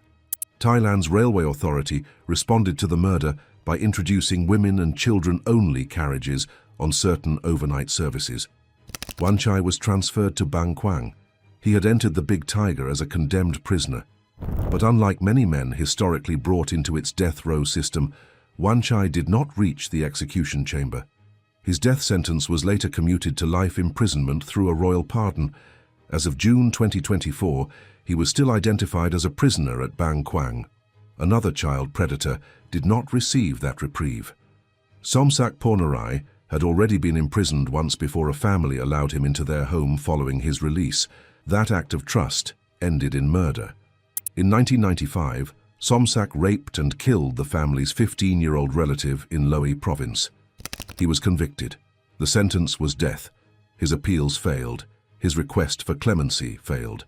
And in 1999, the sentence was carried out. Years later, a documentary filmed inside Bang Kwang showed a monk identifying Somsak's urn among the unclaimed remains of prisoners who had been executed at the institution. The man had entered the prison under sentence of death. What remained of him never left with his family. But one of the darkest names associated with Bang Kwang comes from a much earlier period, and his story is far less certain. Sikwe. A poor Chinese immigrant who worked as a gardener, Sikwe was accused during the 1950s of murdering 7 children. Authorities also portrayed him as a cannibal, claiming that he removed and consumed parts of his victims' bodies. The story turned him into something larger than a convicted killer. He became a national bogeyman. For decades, Thai parents could frighten misbehaving children with the warning that CK would come for them. The strongest reported episode occurred in 1958, when he was allegedly discovered attempting to burn the remains of an 8-year-old boy. Police subsequently connected him to several earlier child murders committed in different locations. CK was convicted. In September 1959, he was executed by firing squad at Bang Kwang. But unlike Wan Chai's case, serious questions eventually developed around the story authorities had constructed around Sikwe. He reportedly spoke little or no Thai, meaning his confession depended heavily on translation. Investigators connected him rapidly to crimes spread across different areas during an era when coerced confessions were a serious concern. Anti-Chinese prejudice may also have influenced the way he was portrayed, and later examination raised inconsistencies in the cannibalism narrative, yet his punishment did not end with the firing squad. His embalmed body was placed on public display at Bangkok's Siriraj Medical Museum, and it remained there for roughly 6 decades. Eventually, a campaign challenged the way his remains were being displayed and the certainty with which the cannibal label had been attached to him. The museum removed that label. His body was withdrawn from display. And in 2020, more than 60 years after Bang Kwang executed him, Si Kwei was finally cremated. His story remains disturbing for a different reason. Not only because a convicted child killer was executed, but because parts of the monstrous identity built around him may never have been as certain as the public was led to believe. Bang Kwang's execution chamber continued operating long after the firing squad era ended. On June 18, 2018, 26-year-old Thirasak Longji was taken there. 6 years earlier, he had murdered a 17-year-old boy. Thirasak was not documented as a sexual predator, so his case belongs here for a different reason. He demonstrates that Bang Kwang's death chamber survived into the modern era. That night, Thirasak was executed by lethal injection. It was Thailand's first execution in 9 years, and as of today it remains the country's most recent known execution. No one has been executed in Thailand since 2018, but the death penalty remains available, and Bang Kwang remains the prison historically built to carry it out. The Big Tiger is therefore not the same institution seen in documentaries 20 years ago. The permanent shackling of condemned prisoners was substantially abolished. Its latest prison-specific population figure does not show extreme overcrowding, but the walls remain, the death row cells remain, and men like Wan Chai Saeng Kao can still enter those gates carrying sentences intended to keep them there for the rest of their lives. Our next prison doesn't need an execution chamber to create fear. There, temperatures have climbed above 40 degrees Celsius. Reliable water has repeatedly become a problem. Sanitation has deteriorated, and prisoners have lived under conditions severe enough to bring international condemnation. And behind those walls, Colombia confined one of the most prolific child predators in its history. La Tramacua, Colombia. The Big Tiger was built around control, but La Tramacua became infamous because even the basic conditions of confinement could become part of the punishment. Officially known as the Cárcel y Penitenciaría con Alta y Media Seguridad de Valledupar, the high and medium security prison opened in April 2000 with involvement from the United States Federal Bureau of Prisons in its design. It was supposed to represent a newer, and more secure model for Colombia's prison system, but the environment surrounding it created problems that concrete walls and tighter security could not solve. Valledupar sits in an intensely hot region of Colombia, and the prison's massive concrete structures absorb that heat throughout the day. Temperatures inside the pavilions have repeatedly climbed above 40 degrees Celsius, 104 Fahrenheit, while inadequate ventilation has made the cells even harder to endure. Water and sanitation failures compounded the problem until, in 2014, Colombia's Constitutional Court concluded that conditions inside La Tramacua had violated prisoners' rights to dignity, health, and potable water. New admissions were temporarily suspended, authorities were ordered to guarantee sufficient water for drinking and sanitation, and the court warned that the prison could eventually face closure if humane conditions could not be provided. A government human rights inspection the following year revealed how severe the situation had become. Potable water was reportedly available for only around 3 hours each day, spoiled food and garbage were found near the kitchen, and in some areas broken sanitation had forced prisoners to rely on primitive latrines, plastic bottles and bags for human waste. The water treatment plant was operating at only partial capacity, while a punishment cell known as Villa Mosquito had previously generated allegations of torture and mistreatment. Inspectors found that the cell had been closed, but complaints about the wider conditions did not disappear with it. More than a decade later, many of those problems had still not been completely solved.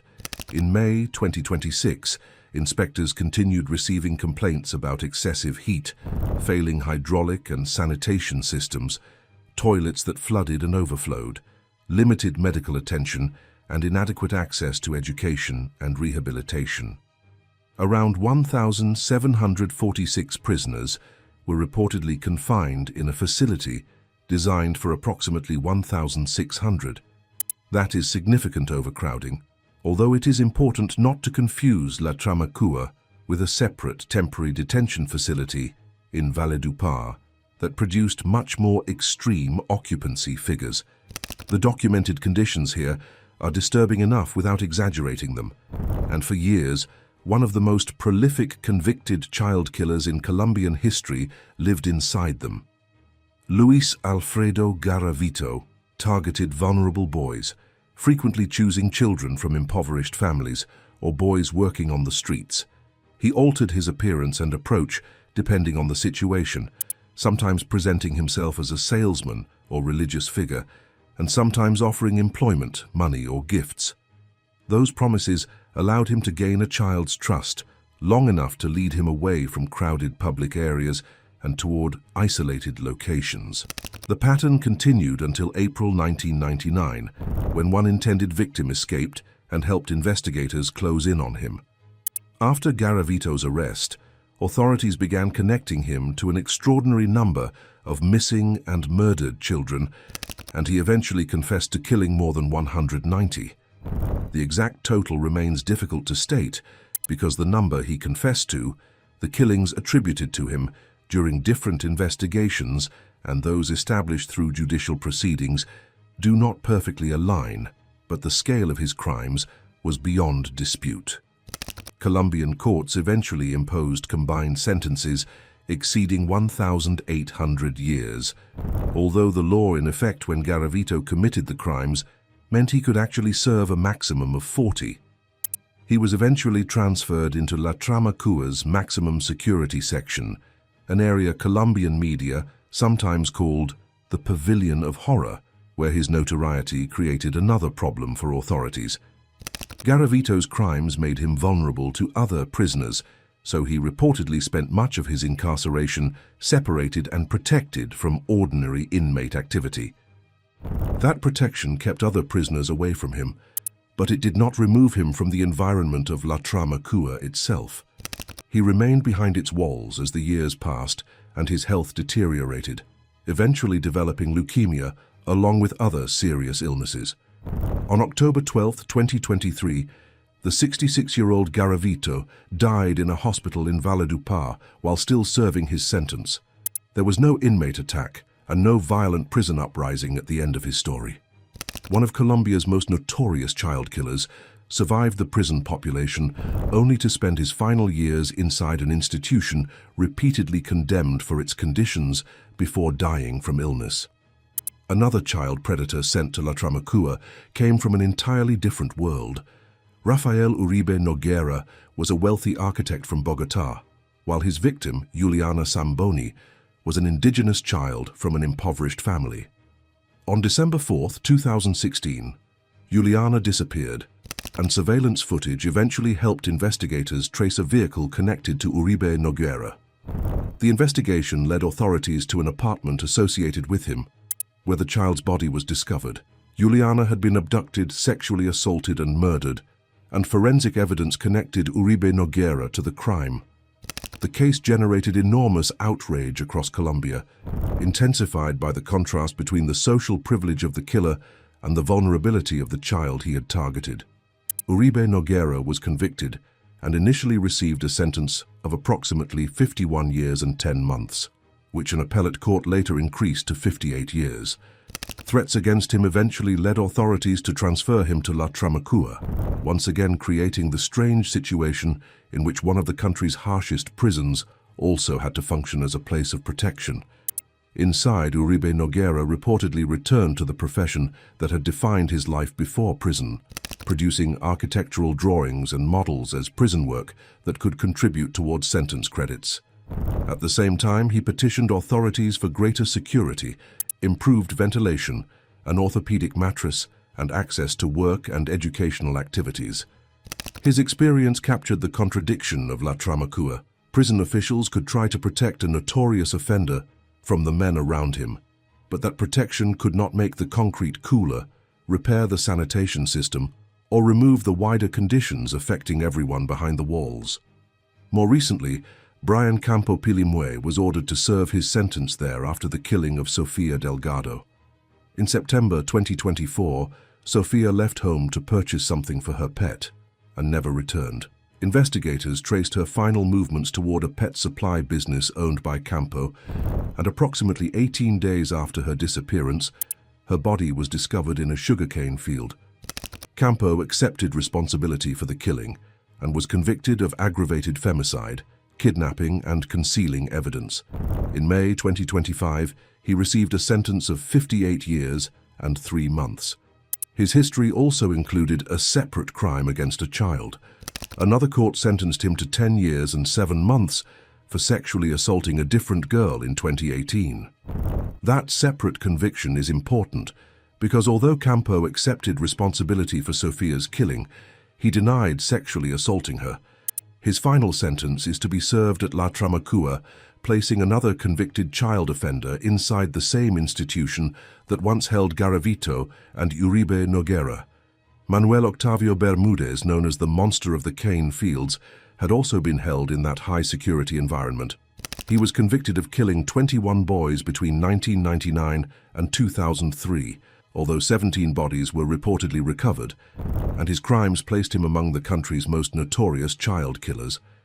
But unlike Garavito, Bermudez did not die inside La Tramacua. On October 17, 2024, armed attackers ambushed an INPEC vehicle transporting him through Cauca, killing Bermudez, 2 guards, and another prisoner. His death was violent, but it happened during a transport ambush, not inside the prison and not at the hands of another La Tramacua inmate.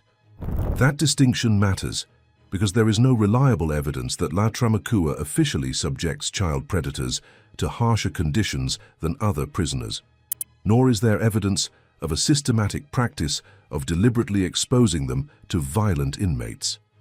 What makes this prison relevant is the combination of notorious offenders requiring protection and an institution whose general conditions have repeatedly been condemned. Garavito spent his final years protected from other inmates while enduring that environment. Uribe Nogueira arrived after threats and later petitioned authorities over his security and living conditions. Campo now faces decades behind the same walls. At our next prison, however, authorities take a different approach to men whose sexual crimes can make them targets. Ireland concentrates large numbers of sex offenders inside the same institution, including dedicated protection accommodation designed to separate vulnerable prisoners from the general population. But by late 2025, it had become so crowded that almost 100 men were sleeping on mattresses on the floor, some beside the same toilets where they had to eat. Midlands Prison, Ireland. At La Tramacua, notorious child predators have needed protection from the prisoners around them. At Midlands Prison, Ireland has taken that problem further by concentrating large numbers of sex offenders inside the same institution, including dedicated protection accommodation designed to separate vulnerable men from the general population. Opened in November 2000 in Portlaoise, County Loire, Midlands, is Ireland's largest prison. It sits on the same campus as Portlaoise Prison and holds both remand and sentenced adult men. It is not exclusively a prison for sex offenders, but over the years it has become particularly important to Ireland's management of them, partly because their crimes can make ordinary prison accommodation dangerous. By 2014, approximately 160 protection prisoners were being held on E-Block, most of them sex offenders. Another protection area, G-Wing, had opened the previous year with space for around 100 prisoners, and by 2017, the two wings together were housing approximately 250 convicted sex offenders. In 2023, another specialized wing opened with around 60 places for sex offenders participating in integrated sentence management. Protection, however, does not mean isolation from every danger, and by late 2025, another problem was placing the entire institution under pressure. Following expansion in 2023, Midlands had approximately 875 beds, but in November 2025, its population exceeded 1,000. At the peak, 95 men were sleeping on mattresses placed directly on cell floors. The following month, 991 prisoners remained inside. In some cells, men were sleeping and eating beside toilets. Cells were doubled beyond their intended occupancy, privacy deteriorated, access to services became more difficult, and prison staff were forced to manage increasing numbers of people inside a facility already operating beyond its bed capacity. Ireland's prison inspector described aspects of the situation as unsafe and unacceptable, while the prison service argued that temporary mattresses were necessary as a contingency measure during a period of intense overcrowding. For child predators, those pressures exist alongside another danger that Midlands was specifically designed to reduce: other prisoners. John McLean learned that almost immediately. For decades, McLean had been associated with Terenure College in Dublin, first as a teacher and then as a rugby coach. That position placed him close to generations of schoolboys and gave him the trust and access he needed to abuse them. His offending stretched across 17 years. Eventually, 23 former pupils came forward. In 2021, McLean was convicted of abusing 23 boys, with the offences dating from the 1970s and 1980s. Survivors described how he had used his authority as a teacher and coach to isolate children and normalize behavior they did not fully understand at the time. The court sentenced him to 8 years in prison, with the final year suspended. McLean was sent to Midlands. Then, on July 29, 2021, another prisoner attacked him. The assault left McLean injured badly enough to require hospital treatment. The man accused of attacking him was already serving a life sentence for murder. McLean survived and returned to prison, but his legal problems were not over. Further charges involving additional former pupils followed, and in 2023 he received another prison sentence. Combined with the earlier term, his overall punishment amounted to 12 years, with the final 18 months suspended. The case demonstrated why protection arrangements exist at Midlands in the first place. McLean's crimes were decades old by the time he entered prison, but once he passed through the gates, his age and background did not remove the danger created by what he had done to children. Another notorious offender sent to Midlands was Bill Kennelly.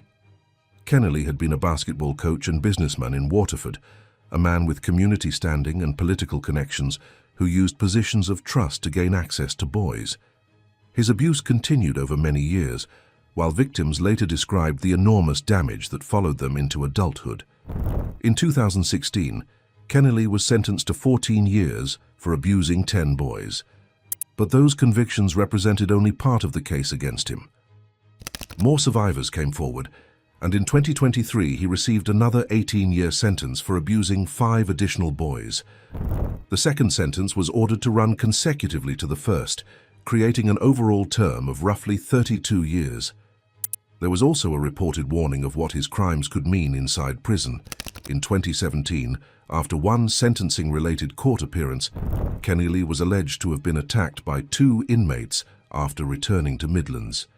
That account has not been independently established strongly enough to treat the assault as certain, but it fits a wider, documented problem that the prison system was already trying to manage. Men convicted of sexual crimes could become targets simply because other prisoners knew why they were there. Years before either McLean or Kennelly entered Midlands, former Catholic priest Vincent McKenna faced that danger directly. McKenna had abused 13 boys during the 1970s and 1980s. His position as a priest gave him access to children and the authority that allowed the offending to continue before the crimes finally reached court. In 2000, he was sentenced to 12 years in prison. And after arriving at Midlands, he was attacked by another prisoner. The assault left him with facial injuries. Once again, a convicted child predator had entered custody under a sentence imposed by a judge and encountered an unofficial punishment from someone already behind the walls. But the violence inside protection accommodation has not always moved in one direction. Mark Nash provides the clearest example. Nash was not a child predator, and his case should not be confused with those of McLean, Kennelly, or McKenna. He was a convicted murderer, serving life sentences for 4 killings. In 2017, he was transferred to Midlands and placed within protection accommodation. The following year, Nash was attacked and beaten by prisoners identified as sex offenders or protection inmates, leaving him injured. That reversal matters because it shows that a protection wing is still a prison wing. Concentrating vulnerable prisoners together can reduce the threat from the mainstream population, but it cannot remove violence altogether. That is the contradiction at the centre of Midlands.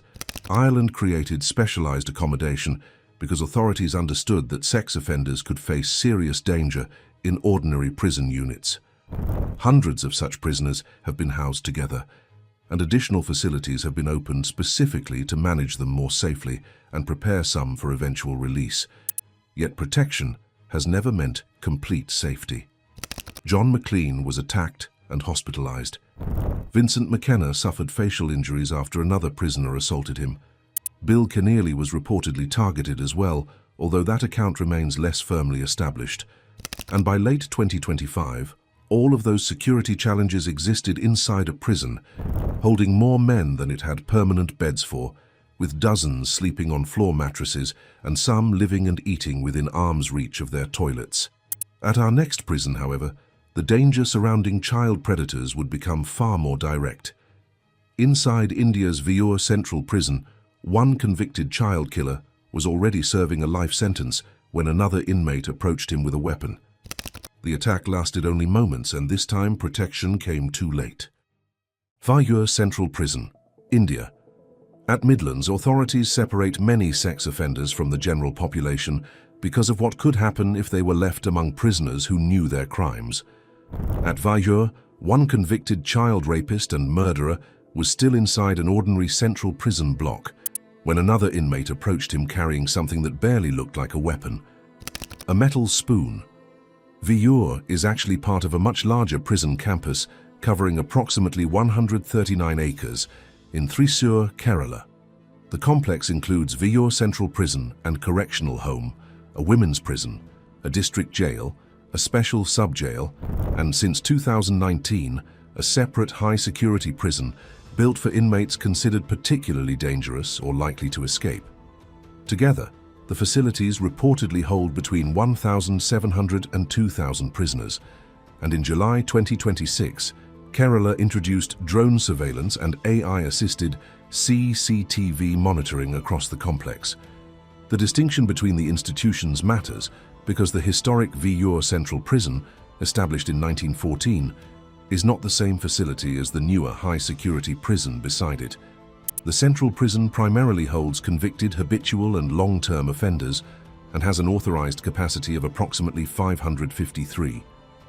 Kerala prison figures have more recently listed its average population at around 600, but an RTI-based report from March 2024 recorded a much more severe snapshot: 1,068 prisoners inside those 553 authorized places, placing the institution at almost twice its intended capacity at that moment.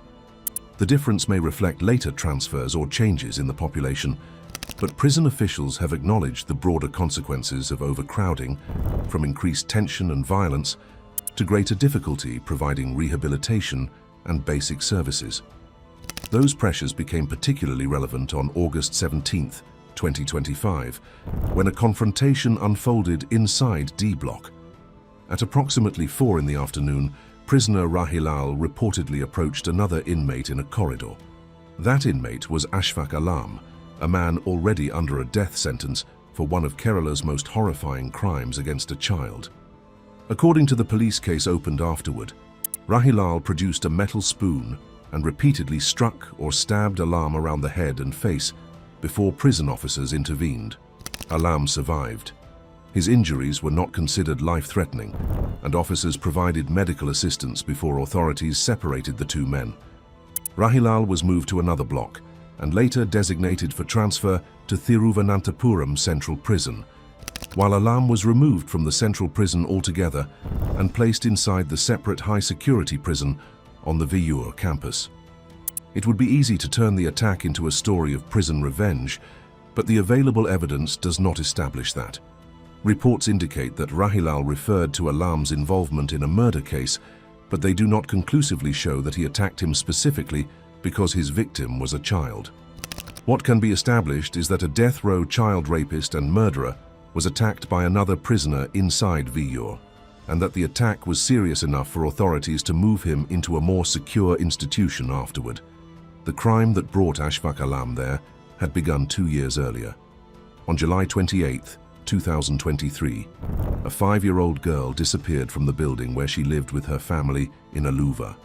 CCTV footage showed Alam, who lived in the same building, taking the child away. A search followed, and the next morning her body was discovered in an abandoned garbage area behind Aluva Market. The child had been sexually assaulted and suffocated.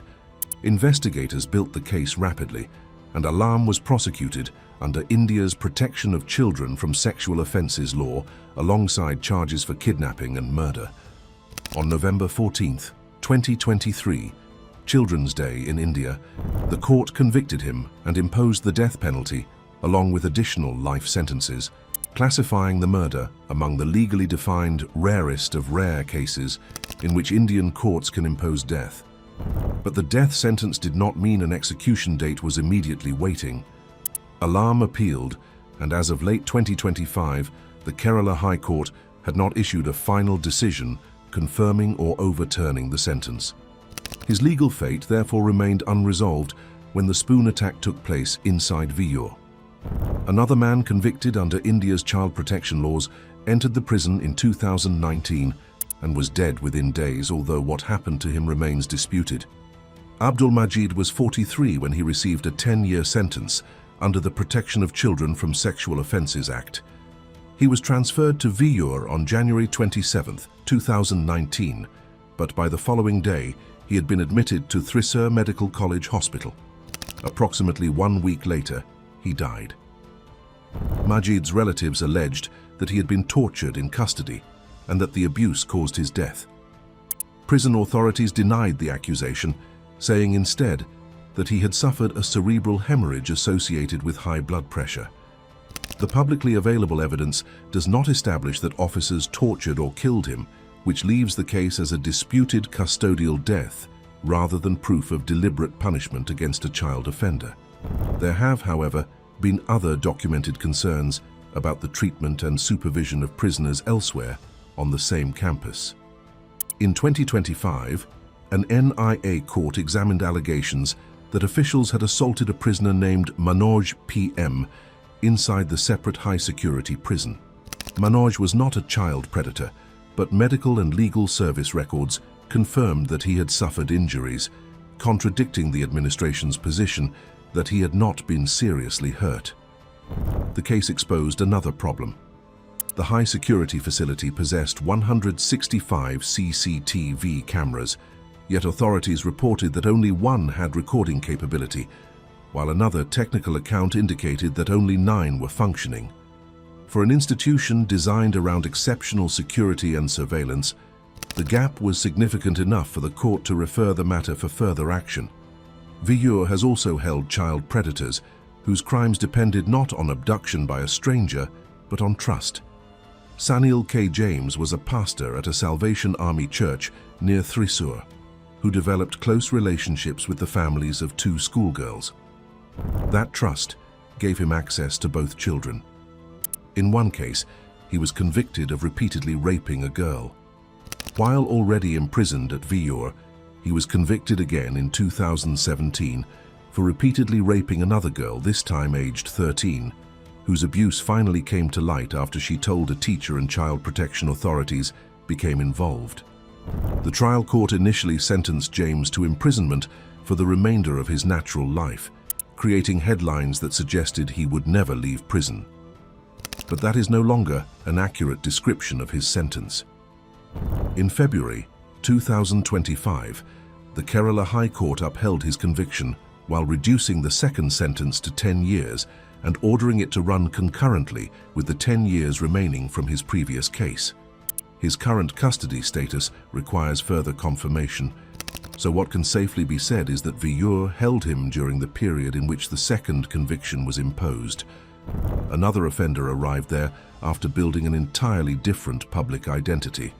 Santosh Madhavan reinvented himself as a wealthy spiritual leader called Swami Amrita Chaitanya and operated both an ashram and a children's home known as Santhai Thiram. The institution gave him access to girls from disadvantaged families, and after police initially began investigating him over financial fraud, searches of properties connected to him uncovered recordings and other evidence involving sexual exploitation.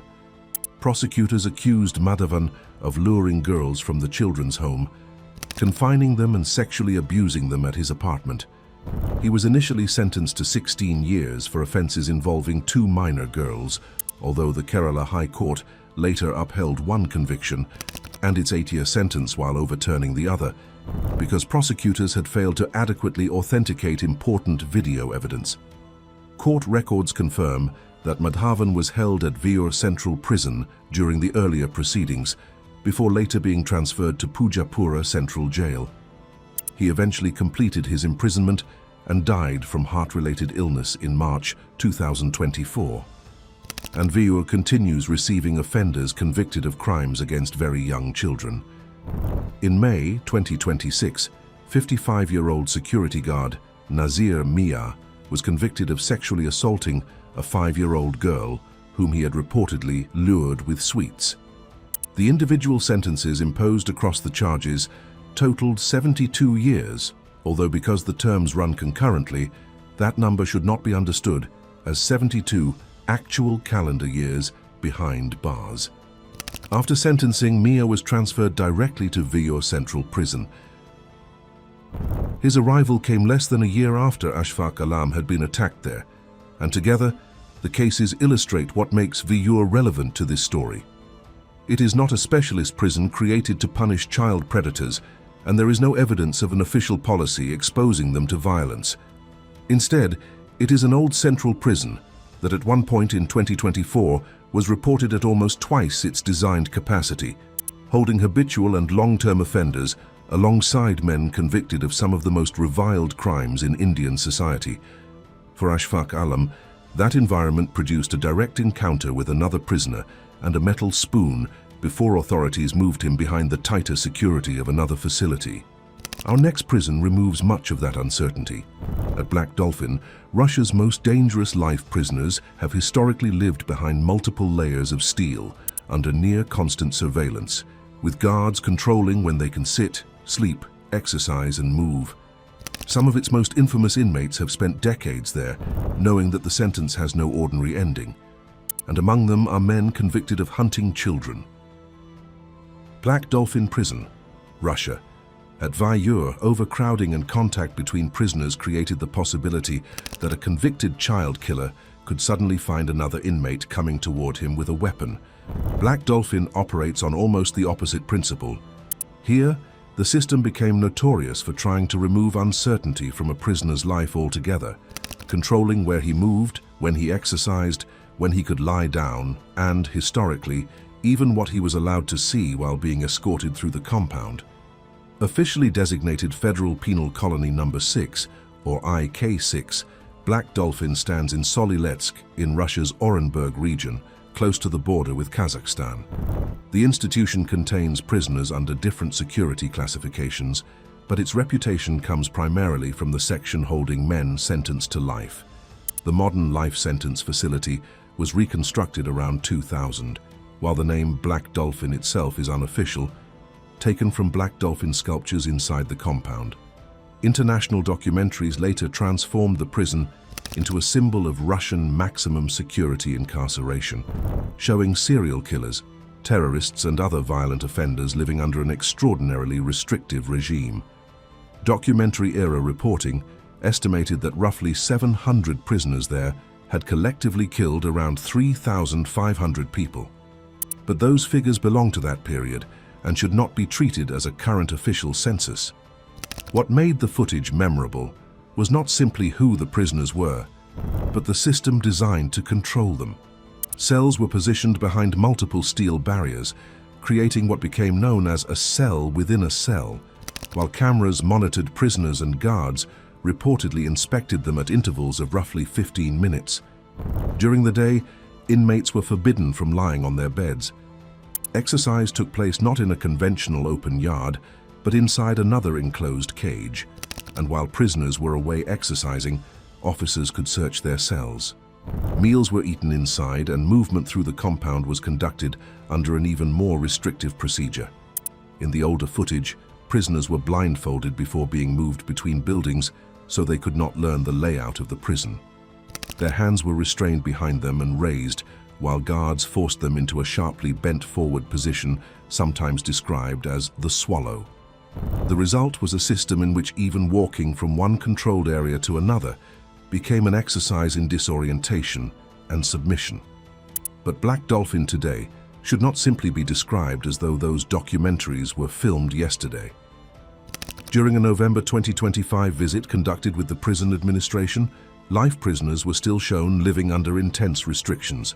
As many as 5 men could share a cell, video surveillance remained constant, and inmates were still prohibited from lying on their beds during daytime hours. Yet prisoners could also work, study, read, watch approved programming, and receive both short and extended family visits. The prison governor said the old bent-over escort position, blindfolds and handcuffs made famous by earlier documentaries, had not been used for years, while the food shown during the visit was considerably more varied than the frequently repeated image of prisoners, surviving almost entirely on soup and bread. There is an important limitation to that modern picture. The visit was organized with prison officials rather than conducted as an unannounced independent inspection. Still, it provides a more current view than footage recorded decades earlier, and means Black Dolphin's brutality should not depend on outdated claims. The stronger story is what remains. Extreme control, constant surveillance, and life sentences that leave some of Russia's most dangerous offenders facing decades behind the same walls. One of those men is Oleg Rylkov. Known in Russian reporting as the Tolyatti Ripper, Rylkov committed a long series of sexual attacks against children alongside multiple murders. Different sources give different totals, but the safest description is already horrific enough. Dozens of assaults against children and multiple killings. Rylkov was arrested in 1997 and sentenced to death in 1999. By then, however, Russia was no longer carrying out executions, and his death sentence was commuted to life imprisonment. Instead of facing an execution chamber, he was sent into the special regime prison system and ultimately to Black Dolphin. That did not end the investigations surrounding him. Years after he was imprisoned, Rylkov confessed to additional crimes, and in 2020, he was convicted over the murders of two girls aged 8 and 15 committed during the 1990s. The court imposed another 19-year sentence, but for a man already serving life, the practical result did not change. His final punishment remained life imprisonment inside a special regime colony. And Rilkov did not simply disappear from the record after that conviction. Reporting from 2026 continued to connect him directly to Black Dolphin, where he unsuccessfully pursued a lawsuit concerning personal belongings that had been removed during an earlier transfer. Nearly 3 decades after his arrest, the man convicted of crimes against children was still associated with the prison that had become synonymous with Russia's life sentence system. Another was Vadim Krotov. Krotov, sometimes called the Nakodka Chikatilo, was convicted under 13 criminal provisions that included 4 murders, sexual abuse of minors, and production of child sexual abuse material. In October 1999, he received life imprisonment, and in 2001 he was transferred to Black Dolphin. More than 20 years later, questions emerged about whether he had finally been moved. Reports in June 2025 claimed Krotov had been transported to Vladivostok while attempting to challenge his case, but the Orenburg branch of Russia's Federal Penitentiary Service denied that account and stated that he remained at Black Dolphin. That left Krotov in the same institution more than 2 decades after he first entered it, still serving a sentence with no ordinary release date, while reportedly continuing efforts to dispute responsibility for his crimes.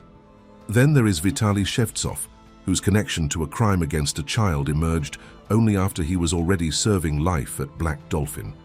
Shevtsov had been imprisoned for murdering his former wife and her 5-year-old son in 2011. Those killings were already enough to ensure that he entered the life sentence system, but genetic evidence later connected him to another case that had remained unresolved for years: the 2002 sexual assault and murder of a minor schoolgirl. Shevtsov admitted responsibility. In January 2026, a court convicted him of the girl's murder and added another 9 years to his punishment. The sexual offense charges themselves were discontinued because the applicable limitation period had expired, and Russian reports have disagreed over the exact age of the victim, so she is best described simply as a minor schoolgirl. None of those legal complications changed the central fact of Shevtsov's future. He was already serving life at Black Dolphin, and that sentence remained in place.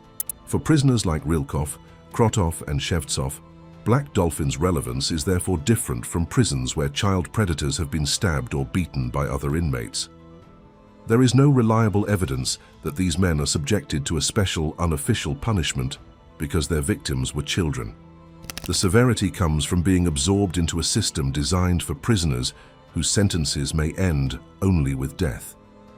Even one of the most famous claims about Black Dolphin requires that distinction. For years, documentaries and articles repeated that nobody had ever escaped from the prison.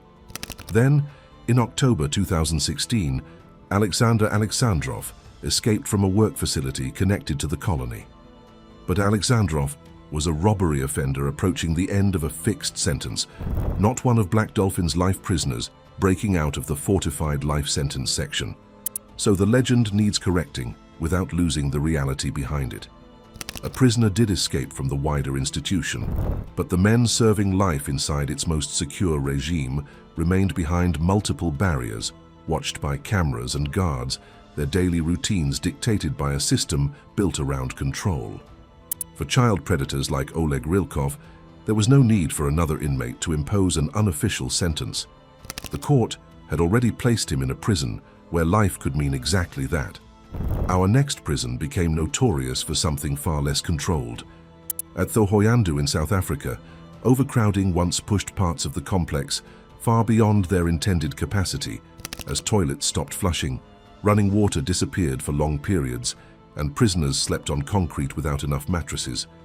And one serial child rapist and murderer arrived there with 16 life sentences, plus another 220 years.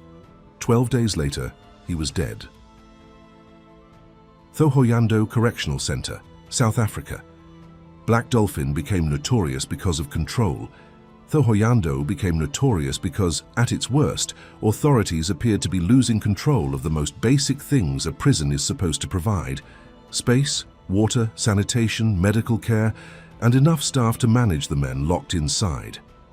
Located in Limpopo province and also associated locally with the name Matache Prison, Thohoyandou is not a single specialist facility for child predators.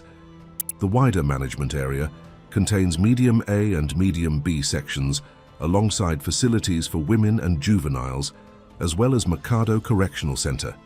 It holds remand detainees and sentenced prisoners across different classifications, which means men convicted of crimes against children have entered the same broader correctional system as other serious offenders. The clearest picture of how bad conditions could become came from a 2012 inspection by South African Constitutional Court Justice Cici Kampepe. At the time, the complex had approved accommodation for 1,044 inmates, but was holding 1,795, placing it at roughly 172% of capacity. Medium B was even worse, operating at almost 223%. Overcrowding had spread into almost every part of daily life. Inspectors encountered a powerful smell of sewage around the facility as toilets failed to flush and running water disappeared for long periods. One block holding serious offenders reportedly had only 2 showers and 2 taps, forcing prisoners to wash during the limited periods when water became available. There were not enough mattresses, leaving some inmates sleeping directly on concrete, while blankets, warm clothing and basic toiletries were also insufficient. The prison was struggling with more than physical infrastructure. Recreational and rehabilitative activities were almost non-existent in some sections.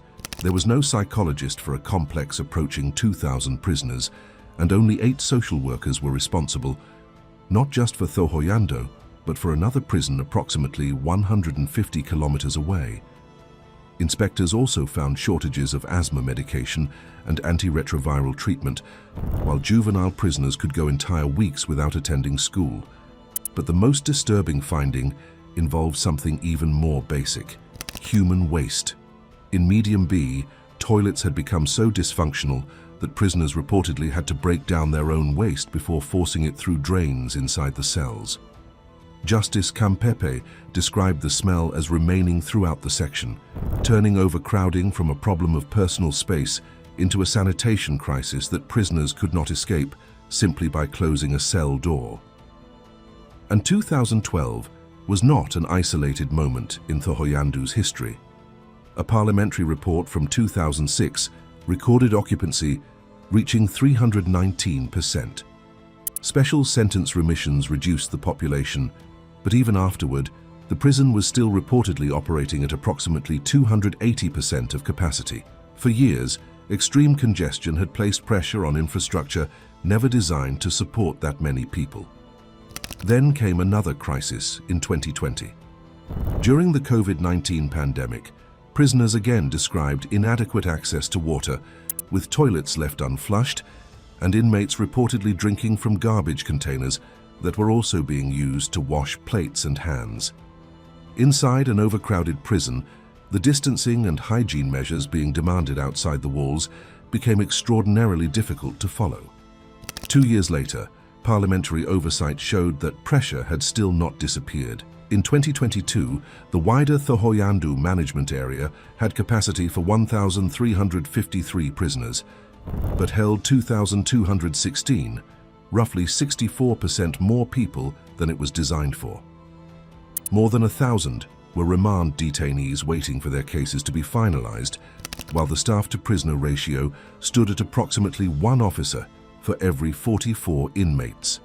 Generators were broken or unreliable, maintenance problems persisted, and medication sometimes had to be stored in cooler boxes filled with ice because dependable refrigeration could not be guaranteed. It was into this prison system that one of Limpopo's most notorious child predators was sent after receiving a sentence almost impossible to comprehend in ordinary terms. David Randicini had targeted girls around Modimolle between 2004 and 2008. Authorities eventually connected him to 19 victims, only one of whom was an adult. And his crimes developed into a massive investigation in which police reportedly tested more than 550 DNA samples before forensic evidence identified him. By the end of the case, Ranjit Cheney had been convicted of 10 murders, 17 rapes, 18 kidnappings, and 1 indecent assault. On August 18, 2009, the court imposed 16 life sentences, plus another 220 years, with the judge ruling that he could not even be considered for parole for at least 35 years. Ranjit Cheney was sent to Thohoyandou to begin serving that punishment. He lasted 12 days. On August 30, 2009, prison officials found him hanging from a window frame with a bedsheet. Police opened an inquest and reported the death as suicide. There is no reliable evidence that another inmate killed him, and his death should not be turned into a prison revenge story simply because of the crimes he committed. The documented reality is stark enough. 12 days after receiving 16 life sentences and another 220 years for a series of crimes dominated by child victims, Ranjit Cheney was dead inside the prison where he had barely begun serving them. He was not the only convicted child predator sent there. David Makamu was already 83 years old when he was convicted in 2005 of repeatedly raping a 14-year-old girl. Court evidence showed that Makamu brought the child to his house on 5 consecutive days and attempted to secure her silence by giving her small amounts of money for sweets. Eventually, neighbors became suspicious and alerted police, who caught him committing the offense. Makamu was convicted on 5 counts of rape. The court imposed 10 years for each count and ordered the sentences to run consecutively, creating an effective 50-year term for a man already in his 80s. Contemporary reporting specifically identified Thohoyandou as the prison where that sentence would be served. Those cases connect Thohoyandou directly to child predators, but they do not establish that the prison systematically punishes such offenders more harshly than other inmates. Ranjit Cheney's death was ruled a suicide, not an inmate killing, and there is no reliable evidence that Makamu was deliberately exposed to violence because of his crimes. The brutality here comes from somewhere else. At its worst, Thohoyandou placed prisoners inside an institution so overcrowded that some slept on concrete, where water failures left toilets unusable, where inmates reportedly had to force human waste through drains, and where shortages extended from mattresses and toiletries to medical staff and essential medication. For someone entering with decades or multiple life sentences, a failing prison environment could become part of every remaining day. But those historical conditions should not be frozen in time. More recent evidence indicates that at least parts of the complex have improved.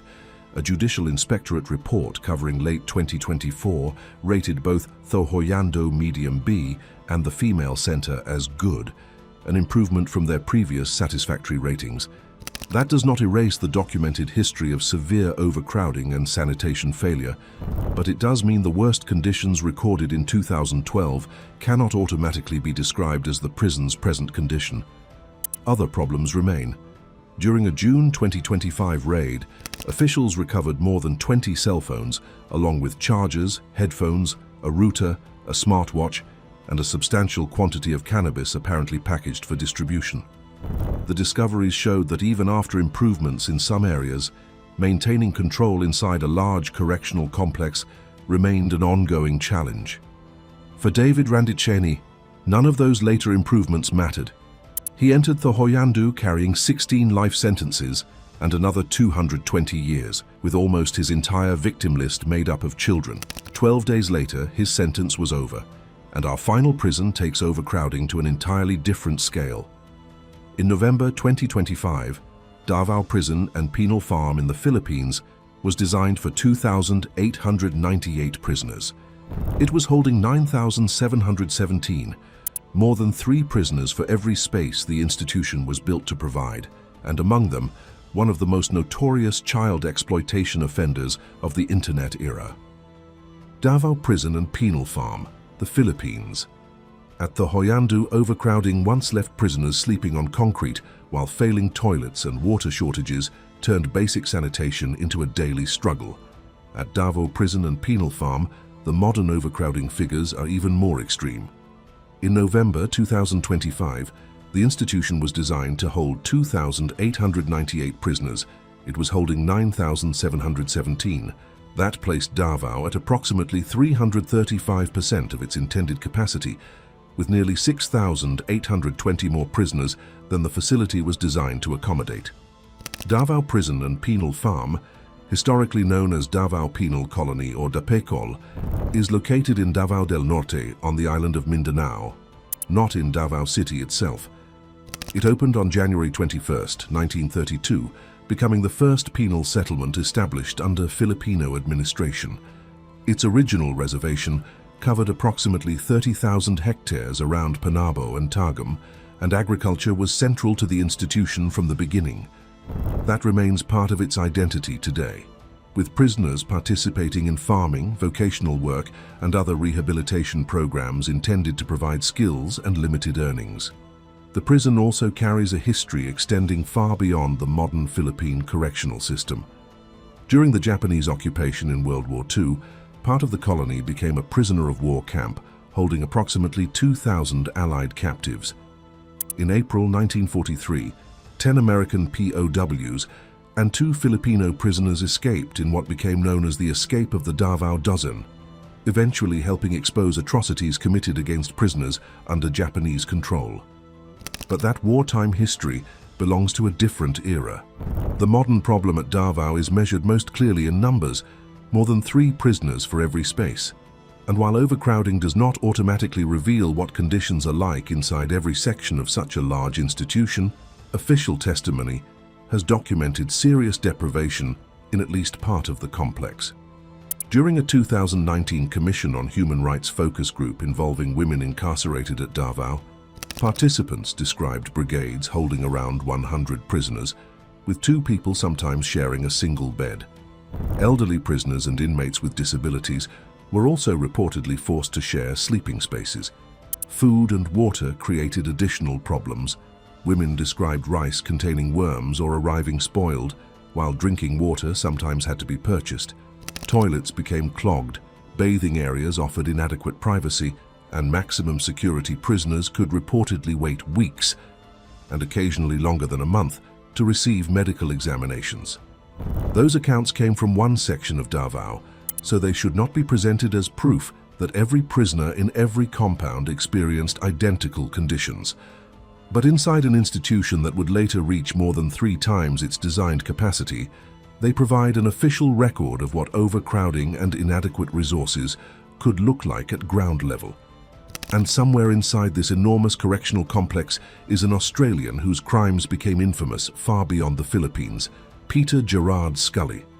Scully had moved to Mindanao and eventually became the central figure in an international online child exploitation operation. Children, including extremely young victims, were abused while recordings were produced and sold to customers online. His operation attracted international attention as investigators attempted to identify both the people behind the material and the children being exploited. The investigation eventually led to Scully's arrest by the Philippine National Bureau of Investigation in February 2015. His prosecution did not end with a single case.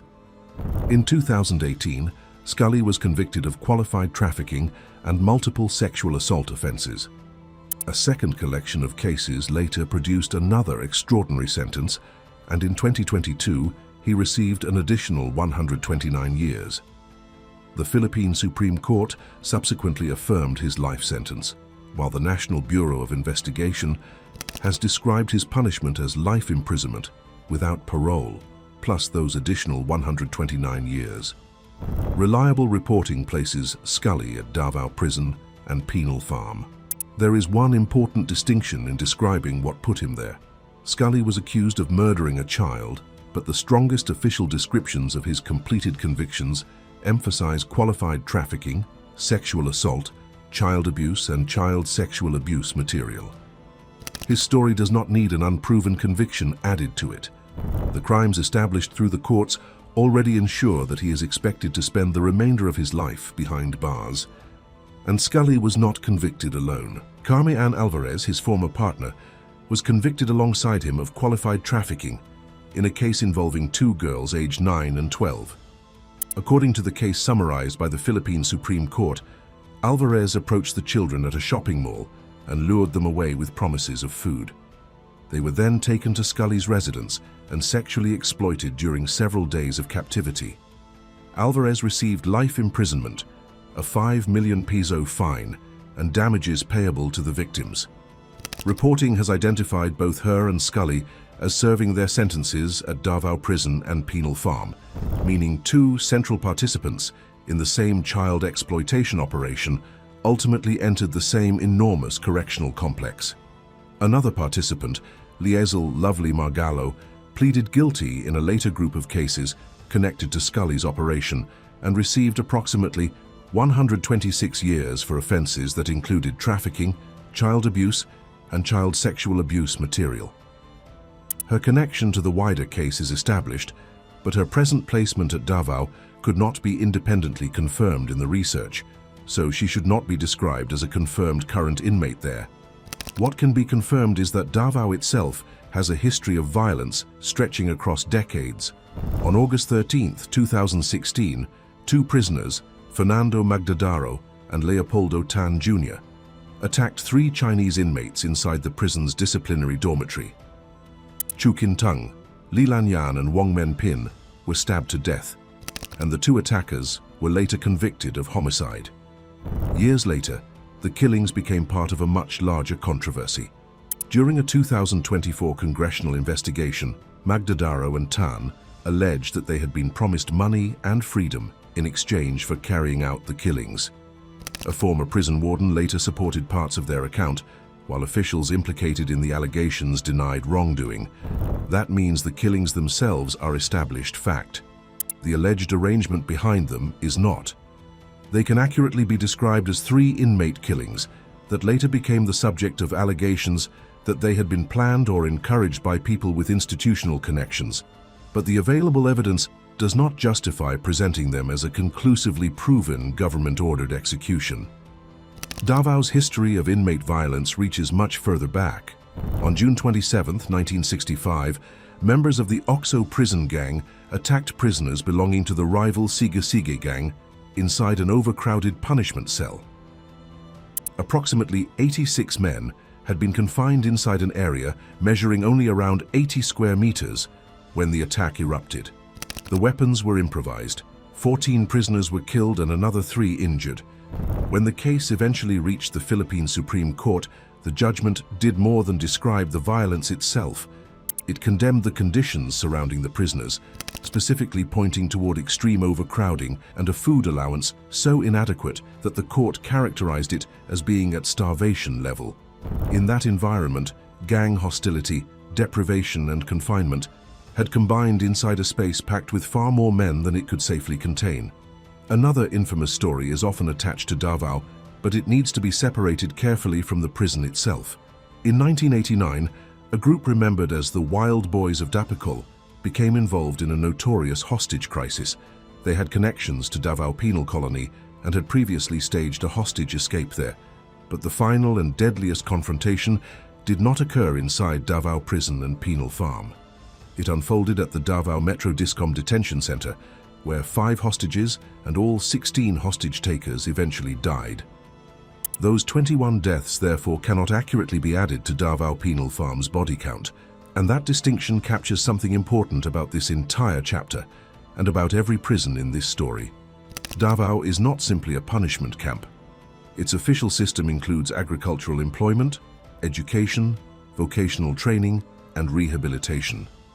There is also no reliable evidence that Peter Scully, Carmian Alvarez, or other child sex offenders are deliberately placed among violent prisoners as punishment, routinely attacked because of their crimes, or subjected to an officially harsher regime because their victims were children. The documented reality is more complicated.